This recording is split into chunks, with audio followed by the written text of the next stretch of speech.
Movie recap, Tagalog here. Ang pangit na babaeng ito ay nagtatrabaho bilang waitress sa isang beer shop. Isang araw, may customer na nilait siya dahil sa kanyang hitsura at ikinumpara pa siya sa isa pang magandang waitress sa tindahan. Sa kabila ng matinding sakit na nararamdaman niya, pinilit pa rin ni Hygiene na ngumiti at maglingkod sa mga customer. Pagkatapos ng trabaho, agad siyang dumiretso sa birthday party ng kanyang matalik na kaibigan. Kahit hindi siya kagandahan, ang kanyang best friend ay isang napakagandang babae. Magkaiba man ang kanilang anyo, nanatiling matatag ang kanilang pagkakaibigan. Habang kasagsagan ng kasiyahan, biglang nadulas ang kanyang kaibigang si Harry at nahulog sa swimming pool. Nang makita ito, agad na tumalon sa malamig na tubig ang mga binatang nasa paligid upang iligtas ang magandang dalaga. Sa gitna ng kaguluhan, may aksidenteng nakabangga kay Hygiene kaya nahulog din siya sa pool. Habang pilit siyang lumalangoy at unti-unting lumulubog, wala man lang nakapansin o tumulong sa kanya. Buti na lang, hindi naman malalim ang pool kaya nagawa niyang makaahon ng mag-isa. Habang pinagmamasdan niyang tinutulungan ng lahat si Harry na makaakyat sa gilid ng pool, nakahinga siya ng maluwag at tahimik na umakyat ng walang inaasahang tulong. Sanay na siyang tratuhing parang hindi siya nakikita ng ibang tao, ngunit babae pa rin siya, kaya hindi niya maiwasang masaktan.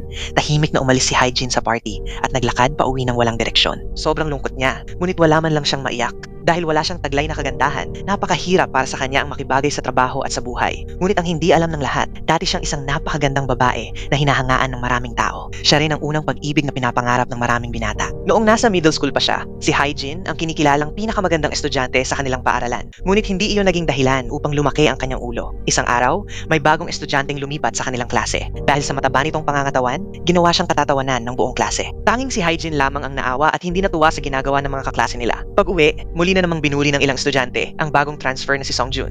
Walang pag-aalinlangan na sumugod si Hygiene upang itaboy ang mga ito at aliwin si Songjun. May matinding trauma si Songjun sa ulan dahil namatay ang kanyang ina sa isang maulang araw. Kaya tuwing umuulan, natataranta siya at paulit-ulit na tinatawag ang kanyang ina. Sa halip na matakot, nilapitan siya ni Hygiene. Tinakpan niya ito ng kanyang uniforme upang hindi mabasa ng ulan at sinuotan pa ng headphones upang maibsan ang kanyang takot. Unti-unting kumalma ang binata habang nakatingin sa mabait na dalaga. Nangako si Hygiene na palagi niya itong poprotektahan. Mula noon, mabilis na naging malapit ang dalawa. Ngunit dumating din ang araw ng kanilang paghihiwalay ng kailangan ni Songjun na sumama sa kanyang ama upang manirahan sa ibang bansa. Bago siya umalis, nag-ipon siya ng lakas ng loob na halikan si Hygiene at nangakong muli silang magkikita balang araw. Makalipas ang 20 taon, tila matutupad na ang pangakong iyon. Sa araw na iyon, napakasama ng naging karanasan ni Hygiene sa paghahanap ng trabaho. Na late na siya para sa interview at pagpasok niya sa elevator ay nagkaroon pa ng nakakailang sitwasyon. Siya ang unang nakapasok, ngunit maya ay sumakay rin ng isang napakagandang babae. Dahil lumampas na sa limitasyon ang bigat ng elevator, tumunog ang overload alarm. Nagkunwaring walang narinig ang magandang babae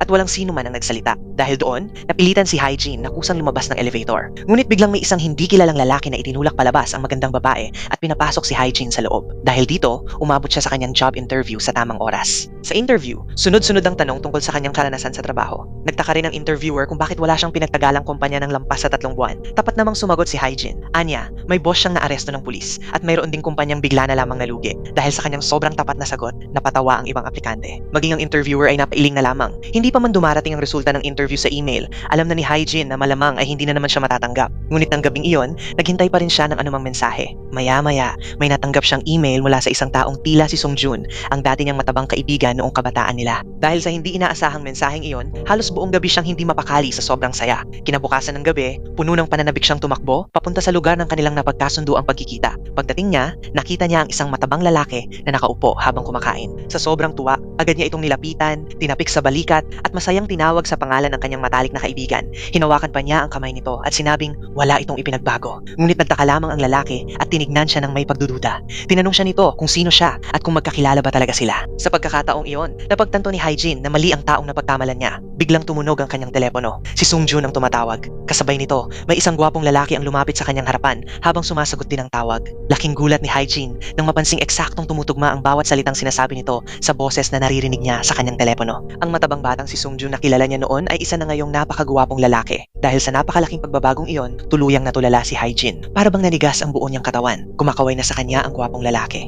Akala niya ay nakilala na siya nito. Ngunit laking gulat niya nang lampasan lamang siya nito at batiin ang magandang babaeng nakatayo sa likuran niya. Hindi siya nakilala ni Songjun dahil sa alaala nito, si Hygiene ay isang napakagandang babae na hinahangaan ng lahat noong sila'y nag-aaral pa. Paano nito iisiping ang kulot na babaeng ito ang dati niyang minamahal? Dahil doon, lalo pang nawalan ng kumpiyansa si Hyejin at hindi nagkaroon ng lakas ng loob na tawagin si Songjun. Nagtago siya sa isang sulok at tahimik na pinanood si Songjun habang litong-lito itong napagtatantong maling tao ang kanyang nabati. Umalis si Hyejin na lutang ang isip at sa daan ay nakasalubong niya ang matalik niyang kaibigang si Hari. Napansin agad ni Hari na may mabigat na dinadala si Hyejin. Matagal na silang magkasama kaya alam na alam nito ang kanyang nararamdaman. Sinabi ni Hyejin na pakiramdam niya ay hindi na siya karapat-dapat kay Songjun. Sa alaala nito, siya pa rin ang magandang estudyanteng minahal nito noon. Kung haharap siya ngayon sa ganito niyang itsura, tiyak na madidismaya ito. Kahit anong payo ang ibigay ni Hari upang palakasin ang kanyang loob, na natiling mababa ang tingin ni Hyejin sa sarili at hindi niya kayang harapin si Songjun. Ngunit ayaw rin niyang paghintayin ito ng matagal. Kaya nakaisip siya ng isang matapang na plano, ang hilingin sa mayaman at magandang si Hari na magpanggap bilang siya at makipagkita kay Songjun. Hindi na nagdalawang isip si Hari. Buo ang kumpiyansa niyang lumapit kay Songjun at binati ito. Pagkakita sa magandang babae, agad nang ngumiti si Songjun, tinawag siya sa pangalang Hyejin at mahigpit na niyakap. Samantalang si Hyejin ay wala nang magawa kundi panoorin silang dalawa mula sa malayo habang puno ng pangamba ang kanyang puso. Malungkot niyang sinundan ang dalawa hanggang sa restoran. Hindi maalis ang tingin ni Songjun kay Hari dahil naniniwala siyang ito ang tunay na si Hyejin. Halatang nahihiya naman si Hari. Sinimulan siyang tanungin ni Songjun tungkol sa kanyang kasalukuyang trabaho. Mabuti na lamang at naihanda na ni Hyejin ang mga posibleng itanong nito, kaya tinuruan niya si Hari kung paano sasagot. Inuulit na lamang ni Hari ang mga isinasaulo niyang sagot. Ngunit may ilang tanong na wala sa kanilang napaghandaan. Hindi alam ni Hari kung ano ang isasagot. Sa likuran niya, halos hindi mapakali si Hyejin. Panay ang senyas niya gamit ang kilos ng katawan upang turuan si Hari ng tamang sagot. Ngunit hindi ito maintindihan ng kaibigan. Dahil dito, pautal, utal at medyo magulo ang naging sagot ni Hari. Buti na lang, hindi pa rin naghinala si Songjun. Dahil sa palihim na pagtulong ni Hyejin, nasagot ni Hari ng tama ang lahat ng mga alaalang sila lamang dalawa ni Songjun ang nakaalam. Taos-pusong nagpasalamat si Songjun kay Hyejin. Sinabi niyang siya ang nagbigay liwanag sa madilim na yugto ng kanyang buhay. Pinasalamatan niya ito dahil hindi siya nito iniwan at tinulungan siyang magkaroon muli ng pag-asa sa buhay. Bagamat kay Hari niya sinasabi ang mga salitang iyon, si Hyejin ang tunay na labis na naantig. Para sa kanya, sapat na ang marinig ang mga salitang iyon bilang isang malaking ginhawa sa kanyang puso. Nang matapos silang kumain, ginawa ni Hari ang ipinagbilin ni Hyejin. Sinabi niyang kinabukasan ay aalis na siya papuntang ibang bansa upang mag-aral at hindi na sila muling magkikita. Kitang-kita ang matinding pagkadismaya sa mukha ni Songjun nang marinig iyon.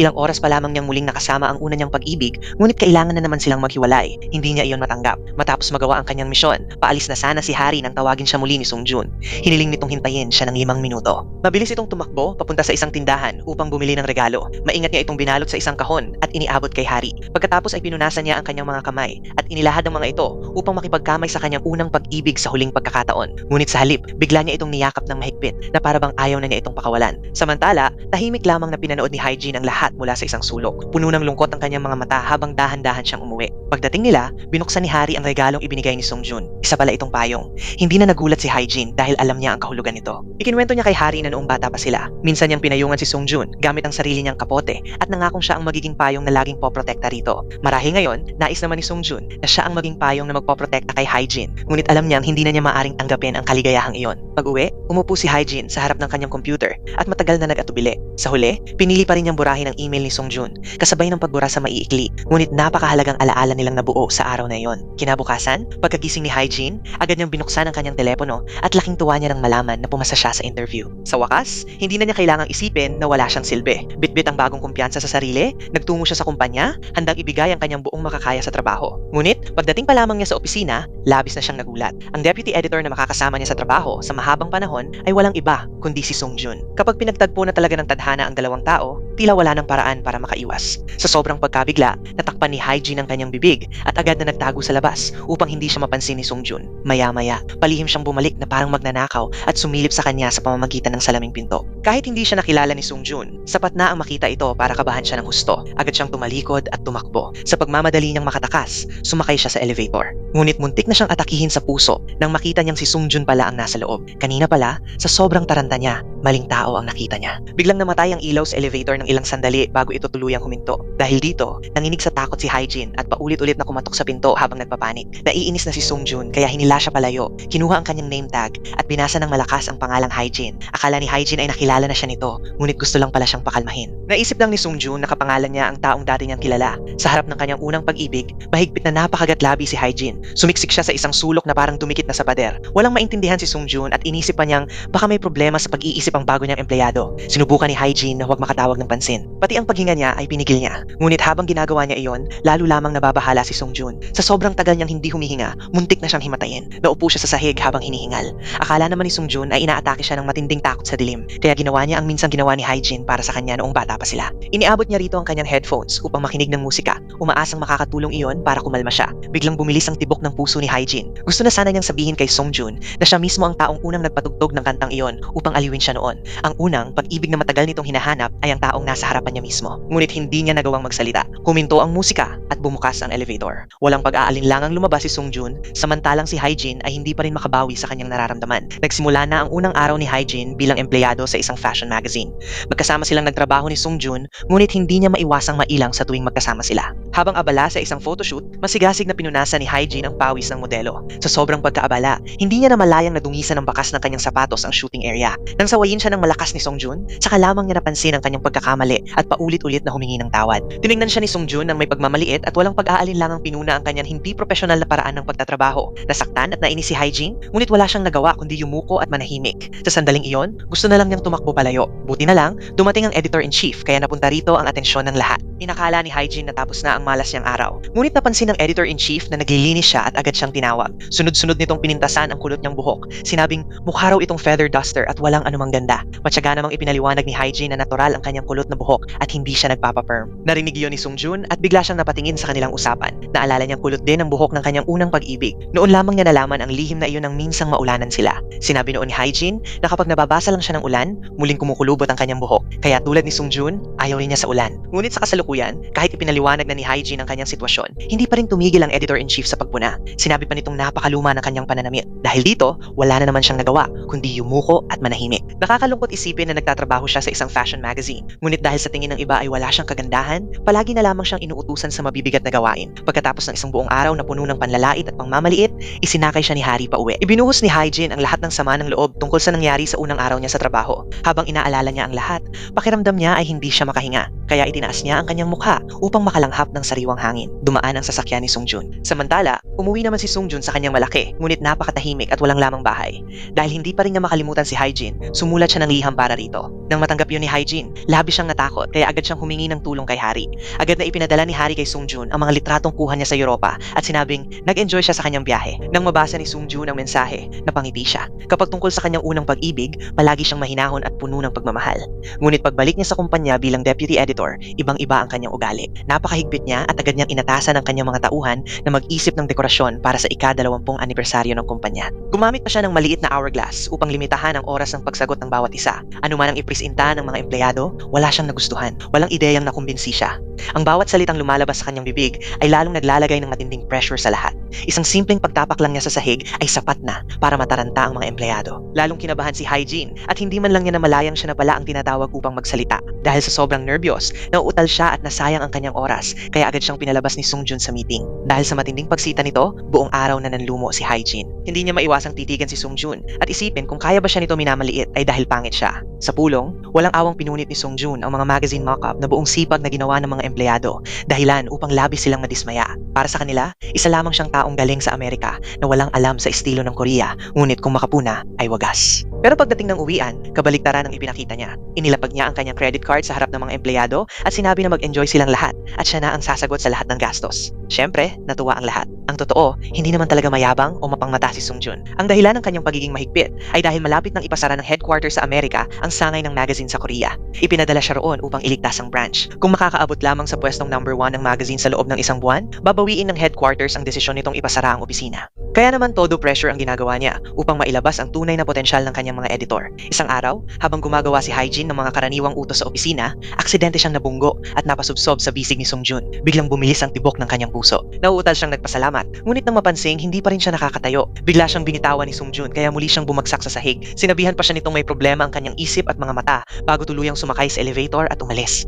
Hindi na nakatiis si Hyejin. Nakuha niya ang trabahong iyon dahil pumasa siya sa interview gamit ang sarili niyang kakayahan. Lahat naman ay nagkakamali sa trabaho, kaya bakit parang sukdula ng paghamak sa kanya ni Songjun? Nanatiling malamig at mapagmataas si Songjun. Pinagsabihan niya si Hyejin na isa lamang itong baguhan na uutal magsalita at hindi sapat ang kakayahan, karanasan at paraan ng pagtatrabaho nito upang maging karapat-dapat sa pangalang Hyejin. Hindi alam ni Hyejin na ang dahilan kung bakit siya napapansin ni Songjun ay dahil kapangalan niya ang unang babaeng minahal nito. Lalong init ang ulo ni Hyejin. Hindi na nga siya nakilala ni Sungjun, minamaliit pa siya. Dahil dito, nagpa siya siyang hindi aalis sa kumpanyang iyon. Mananatili siya sa tabi nito araw-araw hanggang sa mabaliw ito sa inis. Kinabukasan, pumasok si Hyejin sa opisina ng walang takot. Habang nakikipagkwentuhan sa kanyang mga kasamahan, buong tapang pa niyang pinintasan ng kanyang boss. Hindi naman siya gwapo. Ang weird ng ugali niya. Lagi pang nakasimangot. Hindi nakapagtataka kung wala siyang kaibigan. Patuloy pa rin siyang nagsasalita nang hindi niya namalayang nakatayo na pala si Sungjun sa likuran niya. Pagharap niya at makita ang seryosong mukha nito, napasigaw siya sa gulat. Ang mga kasamahan niyang kanina lang ay nakikisali sa usapan ay agad nagkunwaring walang nakita at isang tumakas. Iniwan siyang mag-isang kaharap ang demonyo. Walang sinabi si Sungjun. Tahimik lamang niyang hinila ang mga dokumentong naiipit sa ilalim ng inuupuan ni Hyejin. Pinagpag ang alikabok ng mga ito. Saka basta na lamang umalis. Nang araw ding iyon, nakipagpulong siya sa isang business partner sa isang mamahaling hotel. Nagkataon namang nakita niya roon si Hari na nagtatrabaho bilang empleyado. Hinawakan niya ang kamay nito at nagtatakang nagtanong kung bakit hindi na ito nagtuloy sa pag-aaral sa ibang bansa. Dahil sa pagkataranta, biglang niyakap ni Hari si Sungjun upang maitapon ang kanyang name tag. Ngunit napulot iyon ng isa niyang katrabaho. Dahil supervisor ang taong iyon, wala nang paraan si Hari upang magsinungaling pa. Inamin niyang totoo ngang nakapunta siya sa Europa, ngunit bigla raw siyang nabigyan ng magandang trabaho sa hotel, kaya nagpa siya siyang manatili sa Korea. Dahil sa pagmamadali, hindi na niya nasabi agad kay Sungjun ang tungkol dito. Masayang-masaya naman si Sungjun dahil nangangahulugan itong madalas na niyang makikita si Hari. Ngunit kabaligtaran naman ang naramdaman ni Hari. Labis siyang kinabahan. Pagkaalis ni Sungjun, agad niyang tinawagan si Hyejin upang humingi ng tulong. Ngunit ang sumagot sa telepono ay ang katrabaho nitong si Shin-yuk. Pagka-uwi, hindi na makapaghintay si Hari na sabihin kay Hyejin na nabunyag na ang kasinungalingan niyang nag-aral siya sa ibang bansa. Ngunit mariing sinabi ni Hyejin na mula ngayon ay puputulin na niya ang anumang ugnayan niya sa kasamaan ni Sungjun. Pinagbawalan pa niya si Hari na banggitin pa ang pangalan nito sa kanyang harapan. Dahil dito, hindi na naglakas loob si Hari na ikuwento ang nangyari sa hotel. Natakot siyang magalit si Hyejin, kaya nagpa siya na lang ang lulutas sa problemang iyon. Kinabukasan, sinimula ni Sungjun ang araw na lubog sa trabaho. Sa sobrang pagkaabala, napagkamalan pa niyang kape ang tubig na nasa florera. Habang nakahinto siya sa pulang ilaw ng trapiko, bigla niyang narinig ang isang taong nagsabi, "Green light na, tara." Nabigla siya dahil pamilyar na pamilyar sa kanya ang linyang iyon. Iyan ang madalas sabihin ni Hyejin noong bata pa sila. Si Hyejin nga talaga iyon na nagkataong dumaraan din sa kalsadang iyon. Ngunit hindi sila nagkakilala. Inakala ni Sungjun na si Hari ang naroon kaya tinawagan niya ito, ngunit hindi pala. Pagdating sa kumpanya, muli niyang ipinatawag ang kanyang mga tauhan upang talakayin ang mga bagong ideya. Ngunit wala ni isa sa kanilang mga mungkahi ang kanyang inaprubahan. Nang sabihin ng team leader kay Hyejin na buksan ang projector para sa presentasyon, sa sobrang kaba niya ay ang LED flashlight ang kanyang nahawakan at naitapat pa iyon mismo sa mukha ni Sungjun. Pagkatapos, ang isa pang ilaw naman ang kanyang nabuksan at muli nitong tinamaan ng nakakasilaw na liwanag ang mukha nito. Hindi napigilan ng mga kasamahan nilang matawa, pero buti na lang ay naipagana rin niya sa wakas ang projector. Pagkatapos ng meeting, napansin ni Shin-yuk na takot si Hyejin sa deputy editor, kaya sinadya pa niya itong asarin, dahilan para lalo itong mataranta at halos patakbong umalis. Dahil dito, lalo niyang naisip na napaka-cute talaga ni Hyejin. Nang ipatawag ni Sungjun ang ulat ng meeting sa araw na iyon, nataranta si Hyejin at humingi ng tulong sa mga kasamahan. Pinakiusapan niya silang ipaliwanag ang ilang terminolohiyang ginagamit sa industriya, ngunit abala ang lahat. Dahil dito, napilitan siyang magsumit ng ulat na puno ng mali. Galit na galit si Sungjun. Pinagsabihan niya si Hyejin dahil sa kakulangan nito sa kaalaman at sinabi pang malamang ay nakapasok lamang ito sa kumpanya sa pamamagitan ng palakasan. Labis na nasaktan si Hyejin sa sinabi niya. Ipinaliwanag niyang pumasa siya bilang staff ng Aid Management Department, ngunit inilipat lamang siya ng team leader sa fashion magazine team. Sinabi rin niyang nagsisikap siyang pag-aralan ang mga terminolohiya sa mundo ng fashion at hindi siya nakapasok sa pamamagitan ng koneksyon. Ngunit walang pakialam si Sungjun. Ang sabi niya, gusto lamang niyang makatrabaho ang mga tunay na profesional. Kung magpapatuloy si Hyejin sa ganoong performance, sisibakin niya ito. Pagkasabi nito, ibinato niya ang ulat sa sahig at pinalabas si Hyejin sa opisina. Habang papaalis ito, nagbulong pa siya. Sino ba ang nagpasok ng ganitong klaseng tao rito? Labis na nalungkot si Hyejin. Pinapunta siya sa bodega kasama si Mina upang mag-ayos ng mga produkto, ngunit hindi niya alam ang mga pangalan ng iba't ibang kosmetiko. Kalaunan ay nakasalubong pa niya si Sungjun habang sinusuri nito ang mga outfit bago ito bumalik sa opisina. Pagkatapos, niloko pa siya ni Shin-yuk hanggang sa mauntog ang ulo niya sa isang pakete ng noodles. Pakiramdam niya ay lahat ng tao roon ay inaapi siya. Bumalik si Hyejin sa Aid Management Department at nakiusap na doon na lang siya manatili. Kahit maglinis ng opisina, magtimpla ng tsaa o gumawa ng anumang utos, ayos lang sa kanya, basta wag lang siyang maliitin. Ngunit sa huli, ibinalik pa rin siya ng manager sa fashion team. Mula noon, halos hindi na siya mapakali. Kung saan siya inuutusan, bit-bit ang tambak na gamit habang pabalik-balik sa iba't ibang departamento. Buong araw siyang abalang-abala na para bang umiikot na trompo. Pagsapit ng gabi at uwian na, halos makatulog na siya sa loob ng bus dahil sa matinding pagod. Ngunit nang may matandang babaeng sumakay, agad niyang ibinigay rito ang kanyang upuan. Pagdating sa bahay, nagreklamo siya sa matalik niyang kaibigang si Hari. Inakala niyang aaliwin siya nito, ngunit sa halip ay pinagsabihan siya ng husto. Ipinaliwanag ni Hari na ang bawat industriya ay ay may sarili nitong mga terminolohiya, kaya hindi maaaring ikumpara ang mga iyon sa pangkaraniwang kaalaman. Kung gusto niyang magtagumpay sa mundo ng fashion, kailangan muna niyang magsikap na mag-aral ng mag-isa. Normal lang din na pagsabihan ng mga nakatataas ang kanilang mga tauhan kapag may pagkukulang. Dagdag pa ni Hari, lagi na lang sinasabi ni Hyejin na sinusubukan niyang makuha ang loob ni Songjun. Ngunit mula nang pumasok siya sa fashion team, nagkusang loob ba siyang magbasa ng kahit isang fashion magazine? O puro na lang siya tanong sa iba kung ano ang ibig sabihin ng bawat termino? Hindi siya kusang nagsisikap na paunlarin ang sarili, pero lagi niyang isinisisi sa iba ang kanyang mga pagkukulang at inaakusahan silang pinahihirapan siya o hindi siya tinutulungan. Hindi nakatulog si Hyejin buong magdamag dahil sa mga salitang iyon. Habang paulit-ulit niya itong iniisip, sa kanya napagtanto na may katotohanan ang sinabi ni Hari at mali nga siya. Nang gabing iyon, kusa nang nagtungo si Hyejin sa estante ng mga fashion magazine ni Hari. Hinanap niya ang magasin na may mga sulat kamay na tala. Hindi niya inaasahan na nahulaan na pala ni Hari na darating siya roon at babasahin ang mga iyon, kaya nag-iwan ito ng mensaheng pampalakas ng loob para sa kanya. Nangako si Hari na tutulungan siyang baguhin at paunlarin ang sarili. Mula noon, sinimulan ni Hyejin ang kanyang paglalakbay sa mundo ng fashion. Habang papunta sa trabaho ay nagsasaliksik siya tungkol sa uso, at pagsapit ng gabi ay pinag-aaralan naman niya ang mga outfit at kaalaman ni Hari sa tamang pagko-coordinate ng damit. Nag-aaral din siya tungkol sa mga kosmetiko at sinanay ang sarili na hulaan ng mga brand at kombinasyon ng mga suot ng mga taong nakakasalubong niya. Dahil dito, unti-unti niyang natutunan ang iba't ibang kaalaman tungkol sa fashion. Malaki ang naging pagbuti ng trabaho ni Hyejin. Mas naging kumpiyansa siya sa sarili at pinuri pa siya ng napakapihikang editor-in-chief. Naiintindihan na rin niya ang mahihirap na terminong ginagamit sa mga meeting at maging ang mga ulat na isinusumite niya kay Songjun ay mas maayos at halos wala ng pagkukulang. Gayunpaman, nananatili pa rin siyang medyo makulit at clumsy sa kanyang mga kilos. Pagkatapos ng trabaho, mapilit na niyayaya ni Shin-yuk si Hyejin na kumain ng tteokbokki. Hindi maintindihan ni Hyejin kung bakit parang napakalapit na agad nila sa isa't isa dahil palagi siyang sinusundan nito. Pero sa huli ay wala rin siyang nagawa kundi sumama. Habang kumakain, sinadya ni Shin-yuk na magkunwaring mataranta at matapunan ng sarsa ang sarili pati si Hyejin. Gusto lang niyang ipakita rito na hindi lang siya ang laging nagkakamali at nadadapa, kaya hindi niya dapat masyadong sisihin ang sarili. Habang abala si Hyejin sa pagpupunas ng mantsa sa kanyang damit, hindi niya napansin na may tumatawag sa kanyang telepono. Samantala, kinailangan ni Hari na umuwi upang dumalo sa pagdiriwang ng kaarawan ng kanyang ama. Ngunit para sa kanya, ang tahanan ang pinakamalamig na lugar. Matagal nang pumanaw ang kanyang ina at nag-asawang muli ang kanyang ama. Hindi naging maayos ang samahan nila ng kanyang madrasta. Nang pagsalitaan ng masama ng madrasta ang tunay niyang ina, hindi na napigilan ni Hari ang sarili at pinagsabihan ito. Ngunit ang mas lalong nagpasakit sa kanya ay ang hindi pakikinig ng kanyang ama sa kanyang paliwanag. Sa halip, sinampal pa siya nito at pinilit na humingi ng tawad sa kanyang madrasta. Dahil sa labis na pagkadismaya, humingi na lamang siya ng paumanhin at tuluyang umalis ng bahay. Paglabas niya, tinawagan niya si Hyejin. Gusto sana niyang may makinig sa kanyang mga hinanakit, ngunit walang sumasagot. Sa gabing iyon, nakatakda rin sana siyang makipagkita kay Songjun upang tuluyan na itong hiwalayan. Ngunit dahil magulo ang kanyang isip at pakiramdam niya ay nag-iisa siya, nagpunta na lamang siya sa isang bar at uminom mag-isa. Matagal nang naghihintay si Songjun sa kanilang tagpuan. Nang tawagan niya si Hari at malaman niyang nasa bar ito, dali-dali siyang nagtungo roon. Pagdating niya, nakita niyang may lalaking nanggugulo kay Hari, kaya agad niya itong pinigilan. Tinawag ng lalaki si Hari na malandi, dahilan upang magalit ito at ipukpok ang isang pinya sa ulo ng lalaki. Nauwi sa gulo ang lahat. Nasugatan ng ulo ng lalaki, nagkaroon ng gasgas ang kamay ni Hari, at bahagyaring nasugatan ng noo ni Songjun matapos siyang tamaan ng ashtray na inihagis ng lalaki. Labis na nakonsensya si Hari dahil nasaktan si Songjun dahil sa kanya, ngunit mas inalala pa rin ito ang kanyang kalagayan. Nang matanggap ni Hyejin ang mensahe, agad siyang nagmadaling pumunta sa bar. Ngunit sa oras na dumating siya, naihatid na ni Songjun si Hari sa ospital upang magpagamot. Pagkatapos, dumaan pa siya sa convenience store upang bumili ng cotton swabs bago niya dinala si Hari sa dati nilang paboritong kainan. Bagamat wala na siyang alaala tungkol sa kanilang nakaraan, talagang nagustuhan ni Hari ang pamilyar na putahe. Habang kumakain, ikinuwento ni Songjun ang masasakit na panahong pinagdaanan niya at kung paano naging liwanag ng kanyang buhay si Hyejin noon. Dahil dito, lalong hindi na kayang tuluyang putulin ni Hari ang relasyon nila. Dahil nasugatan pa si Songjun dahil sa kanya, hindi na muna niya binanggit ang tungkol sa paghihiwalay. At mula sa gabing iyon, unti-unti nang nagsimulang maantig ang puso ni Hari sa kabutihang ipinapakita ni Songjun. Kinabukasan ng maaga, dumaan si Songjun sa paborito niyang coffee shop upang bumili ng kape.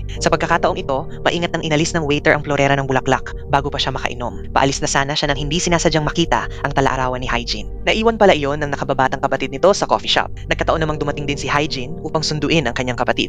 Ang nakababatang kapatid niyang si Hyrin ay taglay ang kaparehong kagandahan ni Hyejin noong bata pa ito, kaya napatitig si Songjun na para bang muli niyang nakita ang kanyang unang pag-ibig. Maya-maya, lumapit si Hyrin sa kanya upang kunin ang notebook at agad namang iniabot ni Songjun ang kanyang kamay bilang pagpapakilala sa nakababatang kapatid ni Hyejin. Sinabi ni Hyrin na siya ang nakababatang kapatid ni Hyejin. Sa eksenang iyon, labis na natakot si Hyejin kaya agad siyang tumalikod at tumakbo palabas. Naglakas loob siyang tawagan si Songjun at nagsinungaling na agarang ipinababalik siya ng editor-in-chief sa kumpanya. Dahil doon, napilitan itong umalis. Ang totoo, hindi naman galit si Sungjun kay Hyejin dahil sa itsura nito. Ganoon lang talaga siya sa lahat. Kahit ang mga magazine na pinaghirapan ng mga editor at ng team leader, kapag may kaunting pagkakamali o kulang sa pagiging kakaiba, walang pag-aalinlangan niya itong itinatapon. Ang tanging taong pinakikitunguhan niya ng may lambing ay ang babaeng itinuturing niyang unang pag-ibig. Habang papunta sa trabaho, nakakita siya ng napakagandang tanawin sa langit. Huminto siya upang kumuha ng litrato at ipinadala iyon kay Hari. Sinabayan pa niya ito ng pag-uusisa tungkol sa sugat nito. Dahil sa simpleng pag-aalalang iyon, bahagyang gumaan ang pakiramdam ng malungkot na si Hari. Samantala, sa kumpanya, gusto rin sanang kuhanan ni Hyejin ng litrato ang langit, ngunit pinigilan siya ni Shin-yuk. Sinusubukan kasi nitong mapalapit sa kanya. Mula pa noong makita niya si Hyejin, sa bus na kusang nagbigay ng upuan sa isang matanda, hindi na niya pinansin ang panlabas nitong anyo. Sa halip, ang kabutihan ng kanyang puso ang kanyang nakita, at doon siya unti-unting nahulog. Kinagabihan, pag uwi ni Hyejin, hindi pa rin mawala sa isip niya ang sinabi ng editor-in-chief na kailangan niyang baguhin ang kanyang hitsura. Kaya nagpa siya siyang mag-ayos ng kaunti. Kinabukasan, nang makita siya ni Sungjun sa kumpanya, halatang nagulat ito sa kanyang bagong anyo. Noong araw ding iyon, inatasan ni Sungjun ang fashion team na magmaneho para ihatid siya sa paliparan upang sunduin ang isang mahalagang partner. Walang gustong sumama sa isang boss na napakahirap pakisamahan, ngunit biglang nagboluntaryo si Hyejin. Ang hindi niya alam, pinagtripan lang pala siya ni Shin-yuk. Sinabi nitong may butas ang kilikili niya, kaya eksaktong alas 4 ay itinaas niya ang kanyang braso upang tingnan ito. Nang sumakay si Sungjun sa sasakyan at umandar na sila, tumingin siya sa rearview mirror at nabigla nang makita kung sino ang nagmamaneho. Totoo bang may driver's license ka? Tanong niya. May kumpiyansang sumagot si Hyejin, perfect ang score ko sa written exam. Sa practical naman, muntik na akong bumagsak, pero nakapasa pa rin. Kahit na hindi niya gusto ang kanyang boss, sinubukan pa rin niyang magbukas ng masayang usapan. Ngunit hindi siya pinansin ni Sungjun, dahilan para lalo siyang mainis. Habang nagmamaneho si Hyejin, hindi naman sinabi ni Sungjun kung aling airport ang pupuntahan nila. Kaya sa pinakamalayong airport siya nagtungo. Nang mapansin ni Sungjun ang pagkakamali, nasa one-way highway na sila. Kung gusto nilang bumalik, kailangan pa nilang makarating sa tollgate. Ang problema, napakahaba ng traffic sa unahan. Napakahirap maimbitahan ang sikat na artistang kanilang susunduin. Kapag hindi nila ito naabutan ngayon, baka wala na silang pangalawang pagkakataon. Alam ni Hyejin na siya ang may kasalanan, kaya agad siyang bumaba ng sasakyan. Tumakbo siya papunta sa isang tindero sa gilid ng kalsada at nakiusap na ihatid muna si Sungjun sa airport. Bago pa makatanggi si Sungjun, hinablot ni Hyejin ang sombrero nito at isinuksok sa ulo ng lalaki bilang pambayad, saka itinulak si Sungjun papunta rito. Sanay ang tindero sa pagmamaneho, kaya mahusay nitong naisiksik ang sasakyan sa pagitan ng mga nakahintong kotse at matagumpay nitong nailabas si Sungjun sa matinding trapiko. Nang makarating naman si Hyejin sa airport, maayos na ang lahat. Nakahinga siya ng maluwag. Ngunit galit pa rin si Sungjun at pinagalitan siya dahil sa kanyang kapabayaan. Natigilan si Hyejin. Kanina pa niya sinisikap tanungin kung saang airport sila pupunta, ngunit paulit-ulit lang siyang binali wala ni Sungjun. Dahil dito, hinarangan niya ang pinto ng sasakyan nito at malakas na sinabi ang kanyang saloobin. Pinakakinasusuklaman ko ang mga taong minamaliit at hinahamak ang iba dahil lang sa pakiramdam nila ay mas nakahihigit sila. Pagkasabi nito, malakas niyang isinara ang pinto ng kotse. Bitbit ang dalawang malalaking supot ng rice cake, mag-isa siyang umuwi. Hindi ganoon ang taong minahal niya noon. Kinagabihan, niyaya ni Hyejin si Hari na uminom upang maibsan ang kanyang sama ng loob. Ngunit hindi lang si Hyejin ang malungkot. Mabigat din ang loob ni Hari. Dumating kasi ang kanyang ama upang humingi ng tawad dahil sa pagsampal sa kanya noong nakaraan. Ngunit pagkatapos, hiniling pa nitong maging mas maunawain siya sa kanyang madrasta dahil sensitibo raw ito. Napaluha si Hari at sumagot, "Sensitibo ang pangalawang asawa mo. Paano naman ako?" Pagkatapos ay pinaalis niya ang kanyang ama. "Umuwi ka na at kumain kasama ng pamilya mo. Mas magiging masaya ka roon kaysa kumain kasama ang isang spoiled na anak na tulad ko." Samantala, sa fashion company, bumuhos ang malakas na ulan na tila sumasalamin sa lungkot ni Hyejin at Hari. Hindi sinasadyang madala ni Hyejin ang payong na ibinigay noon ni Sungjun kay Hari at nakita mismo iyon ni Sungjun. Nagulat siya, ngunit inisip na lamang niyang isa iyong simpleng pagkakataon. Napansin din ni Hyejin na may kakaiba sa reaksyon nito, kaya dali-dali siyang umalis. Naunang pumunta si Hyejin sa pub para hintayin ang matalik niyang kaibigang si Hari. Hindi pa rin nababasa ni Hari ang text message at habang sinusubukang takasan ng realidad ay nagbababad lang siya sa swimming pool. Pero kahit anong gawin niya, hindi pa rin gumaan ang pakiramdam niya. Nang magkita sila ni Sungjun sa gym, halos hindi siya pinansin ni Hari. Ngunit napansin agad ni Sungjun na may mabigat itong dinadala, kaya't itinigil niya ang pag-ehersisyo at isinama siya sa kotse. Dinala niya si Hari sa isang parke at niyaya itong maglaro ng badminton para maibsan ang lungkot nito. Epektibo nga iyon at unti-unting gumaan ang pakiramdam ni Hari. Dahil sa patuloy na pag-aalaga at pag-aalala ni Sungjun, lalo siyang napalapit dito. Sa unang pagkakataon, nagbukas ng damdamin si Hari at ikinuwento kung gaano niya nami-miss ang kanyang ina. Nagulat siya nang malaman niyang pareho pala sila ng pinagdaan ng sakit. Ikinuwento ni Sungjun na nalampasan niya ang panahong iyon dahil sa samahan at suporta ni Hyejin noon. Dahil dito, lalo lamang nag-alala si Hari. Samantala, si Hyejin naman ay lasing na lasing. Kasama niya sa inuman si Shin-yuk na kararating lang mula sa trabaho. Habang nakasandal ito at nakatitig sa mapulang mukha ni Hyejin, napapangiti siya. Nais niya itong biruin at asarin para marinig ang mga nakakatawan nitong reklamo. Dahil sa sobrang kalasingan, muntik nang mabunyag ni Hyejin ang lihim nila ni Sungjun kay Shin-yuk. Mabuti na lamang at tuluyan siyang nawala ng malay bago pa niya ito masabi. Dahil dito, si Shin Yuk na ang naghatid sa kanya pauwi. Habang naglalakad, pasuray-suray si Hae-jin at halos mabangga pa ang ibang tao. Maya ay naupo siya sa gilid ng daan. Inilabas ang lahat ng laman ng kanyang bulsa at kinuha ang cellphone niya para tawagan si Songjun. Pagkasagot pa lang nito, agad siyang sinigawan ni Hae-jin at tinawag itong masamang tao. Pagkatapos ay sinabi niyang siya si Hae-jin. Ngunit nanatiling kalmado si Songjun na para bang hindi na siya nagulat. Tinanong lang niya kung lasing ba ito at sinabihang umuwi na agad. Kinabukasan, paggising ni Hae-jin ay halos yakapin niya ang kama habang matinding nagsusuka dahil sa hangover. Doon niya nalaman mula kay Hari na si Shin Yuk pala ang naghatid sa kanya kagabi at higit pa roon, naisuka pa niya ang lahat sa damit nito. Sa sobrang hiya, wala siyang halos maiharap na mukha. Bigla rin niyang napansin na mahaba ang suot na pantalon ni Hari. Paliwanag ni Hari, pinayuhan kasi siya ni Songjun kagabi na malamig ang panahon kaya huwag magsuot ng maiikling damit para lang magmukhang maganda. Hindi man niya sinunod ang payo ng kanyang ama, sinunod naman niya ang sinabi ni Songjun. Pagpasok sa trabaho, tatawid na sana si Hae-jin nang makita niya sa cellphone ang record ng tawag kay Songjun. Kinabahan siya at agad naisip na baka may nasabi siyang hindi dapat habang lasing. Pagkakita niya kay Shin Yuk, dali-dali niya itong tinanong kung may sinabi ba siya sa deputy editor kagabi. Mayabang na tumanggi si Shin Yuk na sumagot. Sinabi niyang bibilhan muna siya ni Hae-jin ng 2 pirasong kimbap bago niya sabihin ang totoo. Nang mabili na niya ang hinihingi nito, saka lang ibinunyag ni Shin Yuk na minura lang pala niya si Songjun at tinawag itong isang walang hiya. Kaya napilitan siyang agawin ng cellphone at patayin iyon kaagad. Nakahinga ng maluwag si Hae-jin nang marinig iyon. Nakapagtataka nga lang dahil kahit minura niya si Songjun, hindi siya nito pinagalitan, taliwas sa karaniwan nitong istriktong ugali. Ang hindi alam ni Hae-jin, napagtanto na rin ni Songjun ang sarili niyang pagkakamali. Habang umiinom siya ng kape noong nakaraang araw, narinig niyang nagrereklamo ang waiter at doon niya napansin kapag masyado siyang nakatuon sa isang bagay, wala na siyang ibang naririnig. Kaya naisip niyang hindi lang si Hae-jin ang may kasalanan sa nangyaring pagkakamali, may pananagutan din siya. Noong araw ding iyon, naghanda ng salu-salo ang editor-in-chief bilang pagdiriwang ng matagumpay na pakikipagtulungan nila sa isang sikat na artist na naging posible dahil kay Songjun. Sa pilitang pinadalo ang lahat ng empleyado. Ayaw sanang uminom ni Songjun, ngunit paulit-ulit siyang pinipilit ng editor-in-chief. Nang pagpipilian na niya kung iinom ba o haharapin ng walang katapusang pangungulit nito, agad niyang dinampot ang baso ng alak at inubos iyon sa isang lagok. Pagkatapos ay tumayo siya para umalis. Ngunit pagkalabas ni Hae-jin at Songjun, bigla na lamang bumagsak si Songjun at nawala ng malay. Tinulungan ni Hae-jin at Shin Yuk na maihatid siya pabalik sa hotel. Nauuhaw si Songjun, kaya pinapunta niya si Hae-jin sa refrigerator para kumuha ng maiinom. Pagbukas niya nito, nagulat siyang puro mineral water lang ang laman. Naisip niyang baka puro tubig lang ang iniinom ni Songjun para mapanatili ang kanyang pangangatawan, kaya lalo siyang nag-alala rito. Habang nag-iisip, bigla niyang naalala na naiwan pala ang cellphone niya sa loob ng kwarto ni Songjun. Nandun pa naman ang lahat ng litrato nila ni Hari. Sinubukan niyang hulaan ang password ng pinto at inalala ang lahat ng posibleng kombinasyon, ngunit walang gumana. Sa huli, naalala niya ang lumang diary nila ni Songjun. Dahil doon, nahanap niya ang tamang password at sa wakas ay nabuksan niya ang pinto. Tahimik na pumasok si Hae-jin sa silid. Mabuti na lang at tulog pa ang lalaki, kaya nagawa niyang mabawi ang kanyang cellphone. Samantala, sa hotel na pinamamahalaan ni Hari, may isang VIP na bisitang nag-iwan ng music player para ipasok muna sa safekeeping. Ngunit hindi na ito nabalikan ng may-ari. Dahil VIP ang panauhin, si Hari mismo ang nagkusang maghatid ng music player sa kanyang kwarto. Sa pasilyo, nakasalubong niya ang isang lalaking gusgusin ang pananamit. Inakala niyang isa itong kahina-hinalang tao, kaya agad niya itong pinalabas. Laking gulat niya nang malaman na ito pala ang VIP na bisita. Mas ikinagulat pa niya nang matuklasang ang lalaking iyon ay si Shin Yuk, ang mayamang tagapagmana ng pamilyang Shin. Balik kay Hae-jin, hindi muna siya umalis dahil abala siyang nakatingin sa isang puzzle na kulang ng isang piraso. Isa iyon sa pinakamagandang alaala nila ni Songjun noong mga bata pa sila at sabay nilang binuo ang puzzle na iyon. Nang akmang hahawakan na ito ni Hae-jin, gising nga pala si Songjun at bigla itong sumulpot sa likuran niya. Nabigla si Hae-jin at napasigaw. Dahilan para matumba ang puzzle na nasa loob ng salaming lalagyan. Nag-alala si Songjun na baka matapakan niya ang mga basag na salamin. Agad niya itong hinila papunta sa kanyang mga bisig at tinanong kung bakit ito nasa kanyang silid.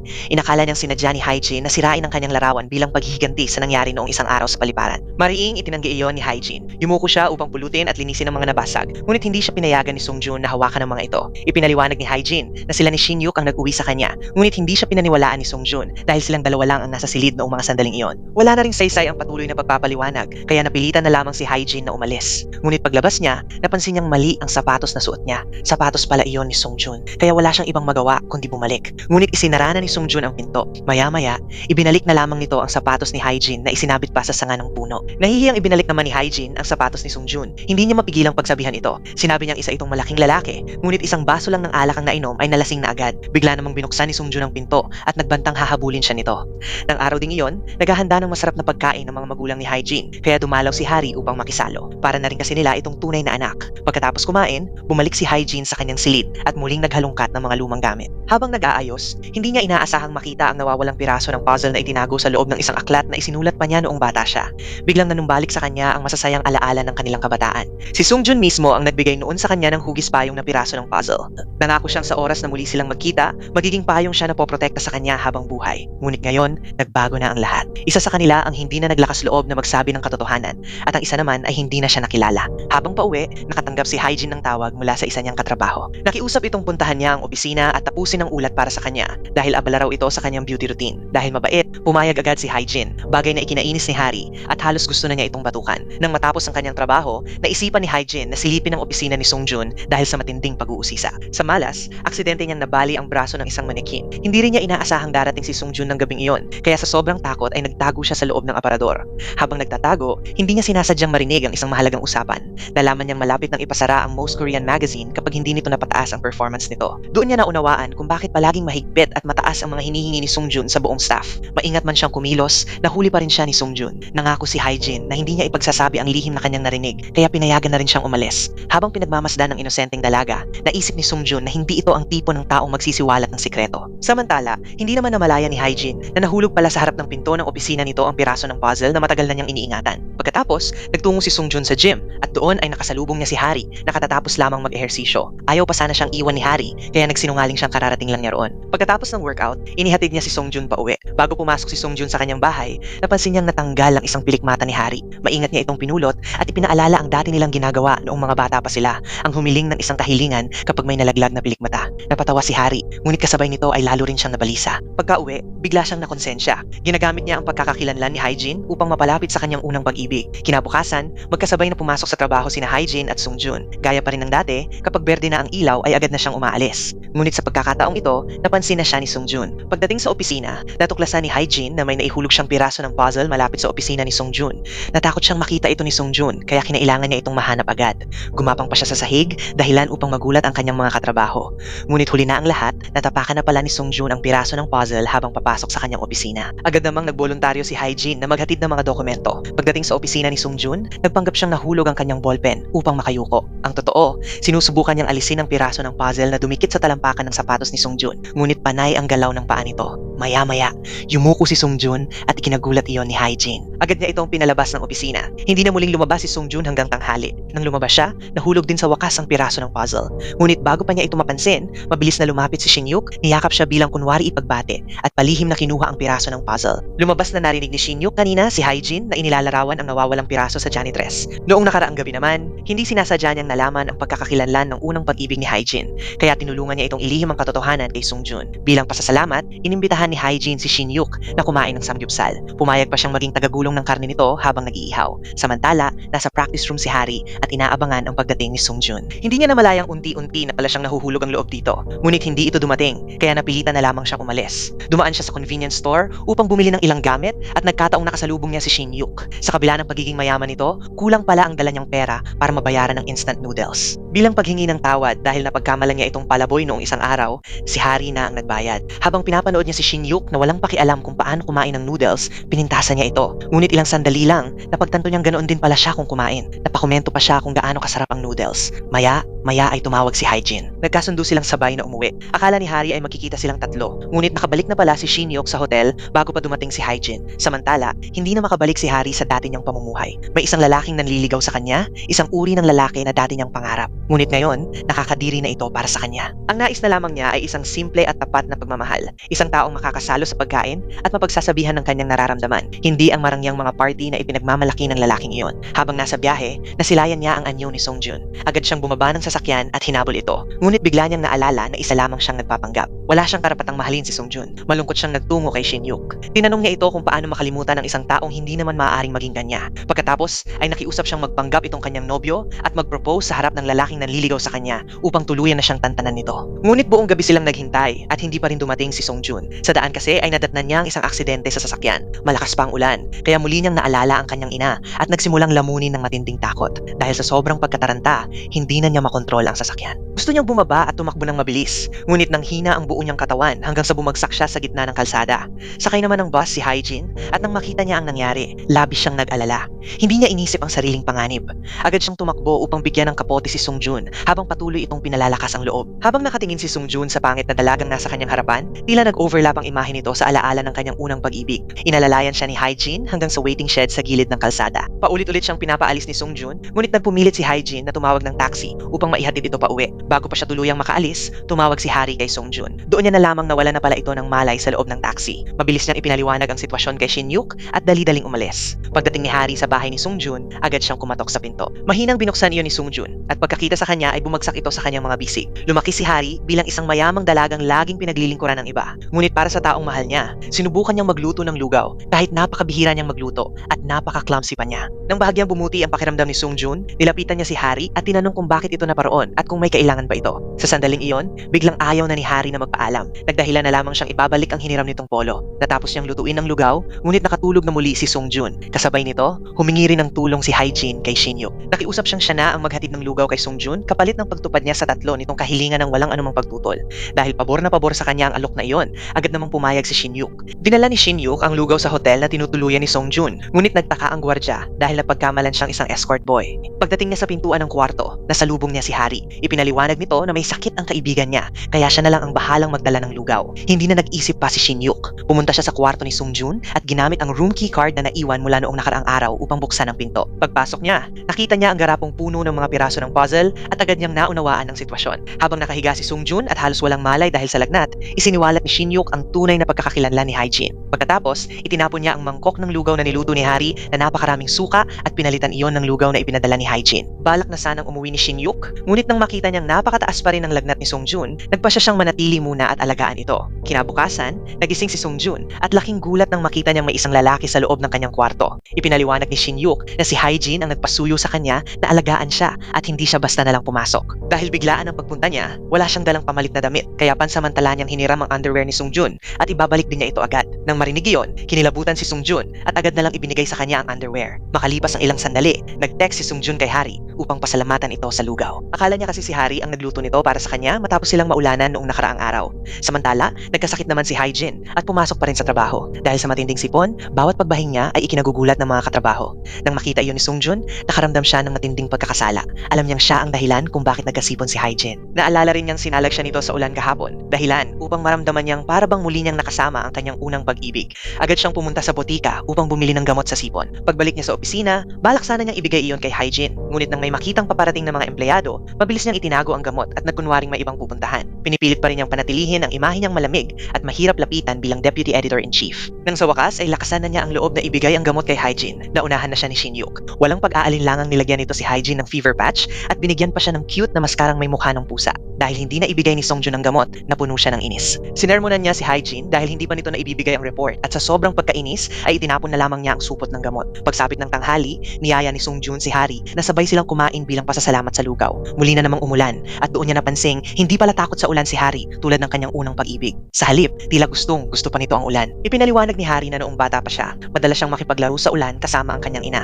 Nang mapansin niyang tila may iniisip si Sungjun, mabilis niyang sinabi na normal lang namang magbago ang isang tao sa paglipas ng panahon. Pagbalik nila sa opisina, oras na ng uwian. Gaya ng dati, iniwan na naman ng lahat ng katrabaho ang kanilang mga gawain kay Hyjin. Dahil sanay na siyang inaapi, tinanggap na lamang niya ang lahat ng trabaho. Ngunit dahil may sipon siya at uminom ng gamot na ibinigay ni Shin-yuk, hindi na niya napigilang antukin at nakatulog siya habang nasa mesa. Nasaksihan iyon ni Sungjun at agad siyang lumapit. Maingat niyang pinatay ang tumatawag sa telepono ni Hyjin upang hindi ito magising. May isa pang empleyadong hindi pa umuwi at nagsuot ng maskara upang takutin ng iba. Nagulat si Sungjun at sa gulat ay napaupo siya sa kandungan ni Hyjin. Nang mapagtanto niya ang nangyari, dali-dali siyang tumayo, nagpalusot ng alanganin at mabilis na umalis. Maging siya mismo ay hindi maintindihan kung bakit ganoon ang naging reaksyon niya. Hindi lamang iyon. Sinundan pa ni Sungjun si Hyjin pauwi dahil nag-aalala siyang baka mapahamak ito habang inaantok.